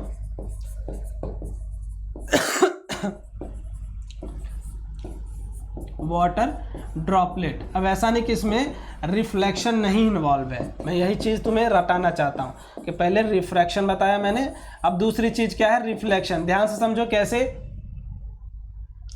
यहाँ पे पहला क्या हुआ, रिफ्रैक्शन हुआ। अब तुम रिफ्रैक्शन करोगे क्या, ये जो रेडियस यहाँ से इस पॉइंट पर जो रेडियस खींचोगे वो क्या होगी, नॉर्मल होगी। फिर दूसरी लाइट रे तुम रिफ्रैक्ट करा के देखोगे, फिर इस पॉइंट पे भी जो रेडियस खींचोगे वो क्या होगी, नॉर्मल होगी उस पॉइंट के लिए। यहाँ पे क्या है, रिफ्रैक्शन इन्वॉल्व है। घर में बना के सारे लोग देखेंगे, ये रिफ्रैक्शन इन्वॉल्व है। यहाँ पे क्या इन्वॉल्व है, रिफ्लेक्शन इन्वॉल्व है, ठीक है। ऐसा नहीं कि दोनों जगह दोनों प्रोसेस होगी, यहाँ पर रिफ्लेक्शन भी होगा, रिफ्रैक्शन भी होगा, और यहाँ पे भी दोनों, क्योंकि ये प्रॉपर्टी किसकी होती है, सरफेस की होती है। मैंने बता रखा है कि एब्जॉर्बिंग भी होता है, कुछ लाइट रे एब्जॉर्ब भी हो रही होंगी, बट हमें जो फॉर्मेशन मिलती है वो कुछ इस प्रोसेस के कारण मिलती है। दैट इज पहला रिफ्रैक्शन, दूसरा रिफ्लेक्शन, और तीसरा अगेन क्या होता है, रिफ्रैक्शन। तो आपसे अगर प्रोसेस पूछा जाए वाटर ड्रॉपलेट में तो बोलोगे रिफ्रैक्शन, रिफ्लेक्शन और रिफ्रैक्शन, ठीक है। तो 3 प्रोसेस होते हैं, तीनों प्रोसेस के कारण आपको ये सारी चीजें दिखती है। आपको एंगल बस ध्यान रखना, 40 to 42 डिग्री होना चाहिए आपका एंगल। और ये एंगल क्यों हमें सर्कुलर दिखती है, बिकॉज जितने भी वाटर ड्रॉपलेट्स हमें दिखते हैं, ठीक है, जितने भी वाटर ड्रॉपलेट्स आपके इस सर्कुलर रिंग पे लाई करेंगे, और वो सारे सर्कुलर रिंग पे जो लाई कर रहे हैं वो क्या एंगल बना रहे होंगे, 40 to 42 डिग्री एंगल बना रहे होंगे आपकी जो इंसिडेंट सनलाइट है और जो रिफ्रैक्टिंग सनलाइट है फ्रॉम वाटर ड्रॉपलेट से, ठीक है। ड्यू टू दैट हमें सेमी सर्कुलर चीज़ें दिखती हैं, ठीक है। हमारे पास सिस्टम ऑफ विजन क्या होता है, जो विजन हम देख पाते हैं वो आधा ही देख पाते हैं, ठीक है। रेनबो फॉर्मेशन यहाँ पे देख सकते हो भाई, ऐसा कुछ होता है। ये सनलाइट रेज गई थी, ठीक है, और ये आपका क्या है, परसिस्टेंस ऑफ विजन, ठीक है। ये क्या है, ये लाइट रे इधर से आई, और ये क्या है, इसके पैरेलल हमने लाइट रे खींचा है एंगल मेजर करने के लिए। ध्यान से समझना, ये क्या है आपका parallel to sunlight rays जो आ रही है उसके पैरेलल है। तो दोनों के बीच में एंगल क्या है, 40 है, ठीक है। ये क्या है, 53। देखो ऐसा नहीं 53 पे नहीं दिखती है, दिखती है, लेकिन तुम देख सकते हो इंटेंसिटी वेरी कर रही है। तो जितना 40 से दूर जाते जाओगे, ठीक है, जितना 40 से दूर जाते जाओगे, मैक्सिमम 40 to 45 के आसपास तक ही दिखती है। बट जितना दूर जाओगे उतनी क्या होगी, इंटेंसिटी क्या हो जाएगी, डिक्रीज करती जाती है, ठीक है। इंटेंसिटी डिक्रीज करती जाती है जितना तुम दूर जाते हो, ठीक है। अब सर्कुलर क्यों दिखती है वो रीजन मैंने अलग से बता रखा है, जाके चेक कर लेना, कहाँ, प्लेलिस्ट सेक्शन में, ठीक है। चलो अब अगला कारण आता है भाई ट्विंकलिंग ऑफ स्टार्स। तो सिंपल सा इसका रीज़न बस लिख लो, वैसे ये काम नहीं आएगा। ये हमेशा क्या होता है, मल्टीपल रिफ्रैक्शन के कारण होता है, ठीक है। क्योंकि जो आपकी डेंसिटी है वो एयर में वो क्या होती है, एटमॉस्फेयर क्या है भाई, सरफेस टू सरफेस वेरी कर रहा है, जो उसका रिफ्रैक्टिव इंडेक्स है एटमॉस्फेयर का वो वेरी करता रहता है ड्यू टू मल्टीपल रिफ्रैक्शन, है ना। मल्टीपल रिफ्रैक्शन हमें क्या होता है, तारे चमकते हुए दिखते हैं क्योंकि छोटे साइज में होते हैं, काफ़ी दूर होते हैं हमसे, और वहाँ से आने में वो क्या करते हैं, मल्टीपल रिफ्रैक्शन करते हैं। ड्यू टू दैट लाइट रे कुछ कम आती हैं, कभी कभी ज़्यादा आती हैं, कभी पहले कभी ज़्यादा, ठीक है। तो ये इसीलिए हमें क्या दिखता है कि तारा चमक रहा है, एक्चुअली चमक नहीं रहा है, वो लाइट रे कांस्टेंट है, ठीक है, वो चमकता नहीं है, जैसा दिखता है कभी कभी कम ज़्यादा। वो क्यों होती है, मल्टीपल रिफ्रैक्शन के कारण होती है, ठीक है, मल्टीपल रिफ्रैक्शन के कारण ही होती है। सिंपल सा रीज़न है, इसको समझ जाओ कि आप जितना भाई रिफ्रैक्शन कराते जाओगे, ये सरफेस अगर तुम 10 ठो लगा दोगे, यहाँ पे गया एक, यहाँ पे गया एक, ठीक है, फिर ये दब गया, फिर यहाँ पे गया ये, फिर ये दब गया, फिर यहाँ पे गया, अब तुम बोलोगे कि नहीं सरफेस ये है तो ये जाना यहाँ चला गया। तो मल्टीपल रिफ्लेक्शन के कारण जितनी भी लाइट रे आएंगी वो अपना अलग अलग पोजीशन पे आपको से करेंगी, ठीक है। तो ड्यू टू मल्टीपल रिफ्लेक्शन आपको क्या होता है, रिफ्रैक्शन, ट्विंकलिंग ऑफ स्टार दिखते हैं, बट ये एक्चुअली ट्विंकल नहीं कर रहे होते, ठीक है। दूसरी चीज़ आती है एडवांस सनराइज और एडवांस सनसेट। तो आपको पता है भाई है ना, हमारी पृथ्वी क्या करती है, सन के चारों तरफ चक्कर लगाती है, ठीक है, यही तो होता है, ठीक है। जब हमारी हॉरिजन से ऊपर सन भाई साहब आ जाते हैं ये, तब हमें क्या होता है, सुबह का अंदाज़ा होता है। अब जब हॉरिजॉन से नीचे चले जाते हैं तब क्या हो जाती है, शाम हो जाती है, ठीक है। जब हमारे सन क्या होता है, हॉरिजन से नीचे रहता है तब हमें नहीं दिखता है, हमें अंधेरा हो जाता है हमारे यहाँ। अगर ऊपर रहता है तब क्या होती है, उजाला हो जाता है, ठीक है, तब दिन का समय बोला जाता है उसको, ठीक है। तो यहाँ पे जब भी आपके आते हैं सन नीचे से ऊपर की तरफ जाते हैं, ठीक है, जब भी आपके सन नीचे से ऊपर की तरफ जाते हैं तो ये लाइट रे यहाँ से कुछ ऐसे ट्रेवल करती है, ठीक है, यहाँ से कुछ ऐसे ट्रेवल करती है। अब यहाँ पे होता क्या भाई, यहाँ पे भी वही केस है, मल्टीपल ऑप्टिकल डेंसिटी या फिर मीडियम डेंसिटी बोल सकते हो, कि ड्यू टू दैट लाइट रे क्या हो जाती है, रिफ्लेक्ट कर जाती है यहाँ पे, और हमें एक्चुअली जो सनसेट होता है, ठीक है, जो हमारा बोला जाता है कि हॉरिजन से ऊपर जब आएंगे तभी हमें बोला जाता है वो सनसेट। तो हमें आप हमेशा देखोगे 2 मिनट पहले ही आपका सनसेट पता चल पाता है, ठीक है, सनसेट 2 मिनट पहले ही पता चल जाता है। क्यों, क्योंकि वो रियल पोजीशन ये है, बट अपरेंट देखो ड्यू टू रिफ्रैक्शन है ना, यहाँ पे क्या हुआ, ये गया लाइट रे यहाँ रिफ्लेक्ट करके यहाँ पे आपको दिख गया, ऑब्जर्वर यहाँ है, ठीक है, लाइट रे नीचे से ही गई, ऑप्टिकल डेंसिटी वेरी कर रही थी। ये कुछ ऐसा नहीं होता है, ये कुछ ऐसा मुड़ते मुड़ते मुड़ता है, ठीक है, ये मुड़ते मुड़ते मुड़ता है। मल्टीपल रिफ्रैक्शंस होते हैं, उसके बाद ये कहानी आती है मल्टीपल रिफ्रैक्शंस। अगेन मैं बोल रहा हूँ कि ये लाइट रे कुछ ऐसा होता है, यहाँ से जाता है, यहाँ ऐसे मुड़ता मुड़ता मुड़ता तब यहाँ जाता है, ठीक है, यहाँ पे पहले थोड़ा सा मुड़ा, फिर थोड़ा सा मुड़ा, फिर थोड़ा सा मुड़ा, मल्टीपल ये मीडियम आप रखते जाओगे तो थोड़ा थोड़ा क्या होता है, मुड़ता जाएगा, ठीक है। जैसे अगर अंदाज़ा लेना हो तुम्हें तो ये ग्लास 10 ठो ग्लास रख लेना, यहाँ पे तुमने एक इंसिडेंस कराया है, ठीक है, ये एक्चुअल पाथ था बट गई यहाँ पहले, फिर यहाँ पे गई, फिर यहाँ जानी चाहिए थे अंदर की तरफ दबेगी, फिर यहाँ पे इधर जानी चाहिए थी फिर अंदर की तरफ, तो तुमने भेजा ये और चली ये गई, समझ में आ रहा, मतलब लाइट रे क्या हो रही है, दबती जा रही है। वैसे ही यहाँ पे आप यहाँ पे देखोगे हल्का सा डाइवर्ज करेगी, फिर यहाँ पे जाएगी हल्का सा। तो ड्यू टू मल्टीपल रिफ्रैक्शन, ठीक है, यहाँ पे भी लिख लेना, ड्यू टू मल्टीपल रिफ्रैक्शन, ठीक है, आपकी मीडियम चेंज होती है भाई हर एक पॉइंट पे। अगर हॉटर है तो मीडियम हम बोलते हैं कि थोड़ा सा हमारा रेयरर है, और कोल्डर अगर है तो रेयर हमारा डेंसर बोलते हैं उसको, ठीक है। तो ड्यू टू मल्टीपल रिफ्रैक्शन, है ना, हमारी जो सनसेट होती है वो 2 मिनट पहले दिखती है, और सनसेट के बाद भी वो 2 मिनट बाद तक दिखती है, बिकॉज फिर से यहाँ पे क्या होता है, मल्टीपल रिफ्रैक्शन हो जाता है, और हमारी जो वो लाइट होती है, जो हमें विजन दिखती है, अंधेरा लाल कलर का दिखता है ना, वो 2 मिनट ड्यू टू दैट होता है, ठीक है।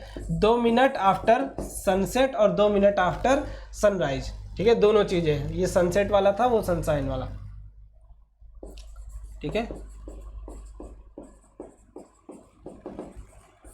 तो ये क्यों होता है? Due to multiple refraction. Horizon के ऊपर आओगे तब एक्चुअल बोला जाता है, नीचे रहने के बाद ये मल्टीपल रिफ्रैक्शंस के कारण हमें 2 मिनट पहले ही लाइट रे यहाँ मिल जाती है। भाई लाइट रे ऐसा कुछ जा, अब तुम्हें पता है ये हर डायरेक्शन में भाई छोड़ेंगे, है ना, हर डायरेक्शन में छोड़ेंगे, तो कुछ लाइट रे क्या होती है पहले ही रिफ्रैक्ट करके यहाँ पहुँच जाती है। ठीक है, ये इसको समझ जाओ। इधर मैंने सनराइज वाला पोजीशन लिया, ये सनसेट वाला। ठीक है, क्लियर। चलो आगे, स्कैटरिंग ऑफ लाइट बेसिकली होता क्या है? मैंने अभी केमिस्ट्री वाले में भी बताया था भाई, पार्टिकल्स जब क्या करते हैं लाइट रे को रिफ्लेक्ट करते हैं, तो इसके लिए कंडीशन कि साइज ऑफ पार्टिकल सफिशिएंट होना चाहिए। साइज ऑफ पार्टिकल भी डिपेंड करता है किसके लिए? आपका स्कैटरिंग ऑफ लाइट के लिए। अगर ट्रू सॉल्यूशन है तो वहाँ स्कैटरिंग ऑफ लाइट क्यों नहीं हो पाती है? क्योंकि साइज ऑफ पार्टिकल क्या होते हैं? कम होते हैं।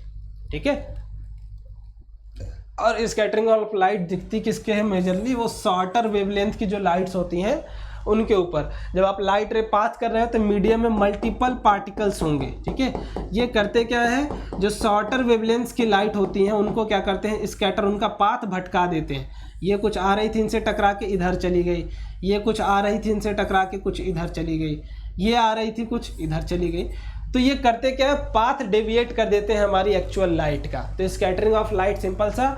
और जो लॉन्गर वेवलेंथ होती है वो भाई पार कर जाती हैं, ऐसा नहीं उसमें भी नहीं होता है, उसमें भी होता है स्कैटरिंग बट कम होती है। ठीक है, तो लॉन्ग वेवलेंथ की लाइट में कम scattering in comparison to short wavelength of light. ठीक है, scattering of light means to throw the various in random direction. अगर मतलब तुम लाइट किसी मीडियम में डाल रहे हो तो सारे मीडियम में फैल जाती है। ठीक है, और तुमने देखा भाई क्या कि ट्रू सॉल्यूशन में ये नहीं मिलता है, अगर कोलाइडल हो या फिर सस्पेंशन हो तो ये मिलता है ना, कोलाइडल हो या सस्पेंशन हो ये मिलता है। कैसे इसको समझते हैं? टिंडल इफेक्ट से। Tyndall effect basically light is scattered when it falls on various type of suspended particles in it. ठीक है, the scattering of light by particle in its path is called Tyndall effect. देखो, scattering of light तुमने समझा कि medium में जो particle होते हैं वो लाइट रे को क्या करते हैं? पाथ उसका डिस्टर्ब कर देते हैं। ठीक है, रिफ्लेक्ट कर देते हैं लाइट को, कभी रिफ्लेक्ट कर देंगे तो डिस्टर्बेंस लाते कौन है? मीडियम के पार्टिकल। अगर तुमने प्योर वाटर लिया है, ठीक है, और एक ले लिया तुमने कोलाइडल सॉल्यूशन, मैंने पीछे बता रखा था कि इसमें साइज ऑफ पार्टिकल बहुत ही कम होता है। कितना होता है? 10⁻⁻⁻⁻⁻⁻⁻⁻⁻⁻⁻⁻⁻⁻⁻⁻⁻⁻⁻⁻⁻⁻⁻⁻⁻⁻⁻⁻⁻ से भी छोटा इसका डायमीटर होता है और ये क्या होता है? उससे बड़ा। ठीक है, तो कोलाइडल में भाई पार्टिकल कुछ बड़े बड़े होते हैं in comparison to pure water. तो यहाँ पे जब लाइट रे तुम पास करोगे तो यहाँ पे कोई पाथ तुम्हें दिखेगा ही नहीं, बट यहाँ पे देखो लाइट का पाथ तुम्हें दिखता है।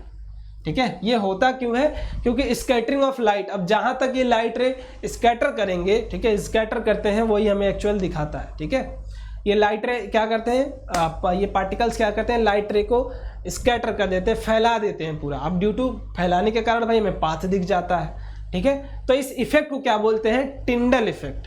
कि अगर हमें रास्ता दिख रहा है मतलब वो स्कैटर कर रहा है, टिंडल इफेक्ट शो कर रहा है। अगर रास्ता नहीं दिख रहा क्योंकि पार्टिकल इतने छोटे हैं कि वो क्या कर रहे हैं? लाइट रे से टकरा ही नहीं पा रहे हैं। ठीक है, तो टकराने के लिए, स्कैटरिंग के लिए साइज ऑफ पार्टिकल क्या होना चाहिए? बड़ी होनी चाहिए। ठीक है, क्लियर। और टिंडल इफेक्ट का सिंपल सा मतलब है, अगर किसी सॉल्यूशन में आप लाइट रे पास करा रहे हो और आपको अगर रास्ता दिख रहा है मतलब टिंडल इफेक्ट शो कर रहा है। अब जैसे यहाँ पे आपने देखा होगा घर में खिड़की खोलते हो तो भी ये तरीका आप वहाँ देखते हो, स्कैटरिंग ऑफ लाइट होती है। Due to scattering of light ही आपका टिंडल इफेक्ट होता है। ठीक है, तो छोटे छोटे पार्टिकल्स आपको दिखते होंगे वहाँ पे, वो क्या करते हैं? लाइट को स्कैटर करते जाते हैं। ड्यू टू दैट हम मेजरली बोल क्या रहे हैं कि रास्ता दिखता है हमें किसका? लाइट रे का। ठीक है, स्कैटरिंग ऑफ लाइट का मेन एम क्या है? रास्ता दिखाना कि लाइट रे एक्चुअली ट्रेवल कैसे करती है। ठीक है, चलो अब कुछ क्वेश्चंस कर लेते हैं जल्दी जल्दी। Sun is visible to us on earth 2 metre after actual sunset. If the height of atmosphere is degrees then the sun may be visible after the sun actual sunset. बताओ बताओ भाई, ये थोड़ा सा सोचने वाली बात है, थोड़ा सा सोचने वाली बात है कि नहीं? सोचने वाली बात है। ये आप ही लोगों के लिए मैंने सेलेक्ट ही किया है ना। This sun is visible to us on earth for 2 minutes after the sunset. क्यों दिखता है भाई? Multiple refraction. If the height of atmosphere is decreased then the sun may be visible after the actual sunset. अब बताओ मुझे क्या होगा, क्या होगा? चलो सोच के बताना। The focal length of I is adjusted by, simple सा प्रॉब्लम है, जल्दी जल्दी बिना कुछ बोले जल्दी जल्दी बोल दो भाई कि focal length of eye lens is adjusted by the vitreous humour. क्या होगा? गधा, सिंपल सी बात है भाई, सिलरी मसल्स ही तो करती हैं क्या, आई लेंस के साइज को मैनेज करती हैं। अगला क्वेश्चन जल्दी जल्दी। Which of the following statement is incorrect about Tyndall effect? Tyndall effect क्या करता है भाई? स्कैटरिंग ऑफ लाइट बताता है, पाथ ऑफ लाइट रे बताता है in any solution. Tyndall effect happen because of scattering of light, सही है। हमें निकालना क्या है? गलतियां ढूंढनी है। Tyndall effect can not be observe in perfectly homogeneous medium. चलो इसको भी रोक के रखते हैं। The path of a light beam can be seen in vacuum because of Tyndall effect. चलो इसको भी रोक के रखते हैं। In Tyndall effect the colour of light path depends on the particle of size of medium. ये भी सही है, ये भी सही है। और आपने होमोजीनियस मिक्सचर पढ़ा होगा, होमोजीनियस मीडियम पढ़ा होगा, तो ये भी सही है। ठीक है, मतलब अगर वैक्यूम में जाओगे, ठीक है, वैक्यूम जा रहे तो वैक्यूम में जब हवा इन्हें कोई चीज़ ही नहीं है तो वहाँ टिंडल इफेक्ट कौन दिखाएगा? दिखाएगा क्या वो? दिखाएगा क्या वो? बता दो जल्दी जल्दी भाई, दिखाएगा क्या वो? दिखाएगा? ये भाई अच्छा क्वेश्चन है, पूछा हुआ क्वेश्चन है आप लोगों से, ठीक है, पूछा हुआ क्वेश्चन है। Tyndall effect can not B seen in can not be observe in the perfectly homogeneous mixture. The path of light beam can be seen in vacuum because of Tyndall effect. बताओ, अब इन्हीं दोनों में भाई है लोचा, ये समझना तुम्हारा काम। ठीक है, मैंने कंफ्यूजन में तुम्हें यहाँ पे समझा दिया। ठीक है, चलो, which of the following statement is correct? देखो मैंने क्वेश्चन दिखा दिया, बस इस तरीके क्वेश्चन पूछे जाते हैं भाई। इस चैप्टर से क्वेश्चन उतने ज़्यादा हार्ड लेवल के आते नहीं, कुछ क्वेश्चन तुमसे प्रिज्म के पूछे जाते हैं अच्छे अच्छे। तो प्रिज्म के क्वेश्चन अभी मैं इसलिए नहीं करा रहा हूँ क्योंकि वो प्रैक्टिस सेशन लाइव कर लेंगे अपन। ठीक है, यहाँ पे अगर मैं करा देता हूँ तो वो मज़ा नहीं आएगा। ठीक है, बस खत्म कहानी। सारे क्वेश्चंस देख लेना एक बार तुम खुद से और कर लेना अच्छे से। ठीक है, तो आई होप पूरी चीज़ें आपको क्लियर हो गई होंगी। अगर कोई भी चीज़ नहीं क्लियर है तो बाबू आप मैसेज कर सकते हो। ठीक है, कमेंट कर सकते हो। मैसेज क्या करो, कमेंट करो। और अगर अभी तक आपने टेलीग्राम ग्रुप नहीं ज्वाइन किया है तो प्लीज़ ज्वाइन कर लो, बिकॉज आपको हर एक चीज़ें वहीं मिलती हैं। ठीक है, टेलीग्राम ग्रुप जरूर ज्वाइन कर लो। कौन सा? रैंकर्स NTSC, ये ज्वाइन कर लो, बस और कुछ नहीं करना है। लिंक कहाँ मिलेगी? डिस्क्रिप्शन में मिल जाएगी। या अगर वहाँ से नहीं काम कर रही है तो सिंपल सा काम करना है, जाके सर्च कर लेना है रैंकर्स NTSC। तो आई होप आपको सारी चीज़ें समझ में आई होगी यार, हर एक चीज़। ठीक है, मेरी तबीयत थोड़ी डाउन थी बट मैंने कोशिश की है पूरी कि आपको हर एक चीज़ समझ में आए। ठीक है, क्योंकि टाइम से पहले कोर्स भी तो कराना है बाबू, है ना। चलो मिलते हैं अगले लेक्चर में। ठीक है, आप लोग पढ़ाई करते रहो समय के साथ। And thank you so much and love you all.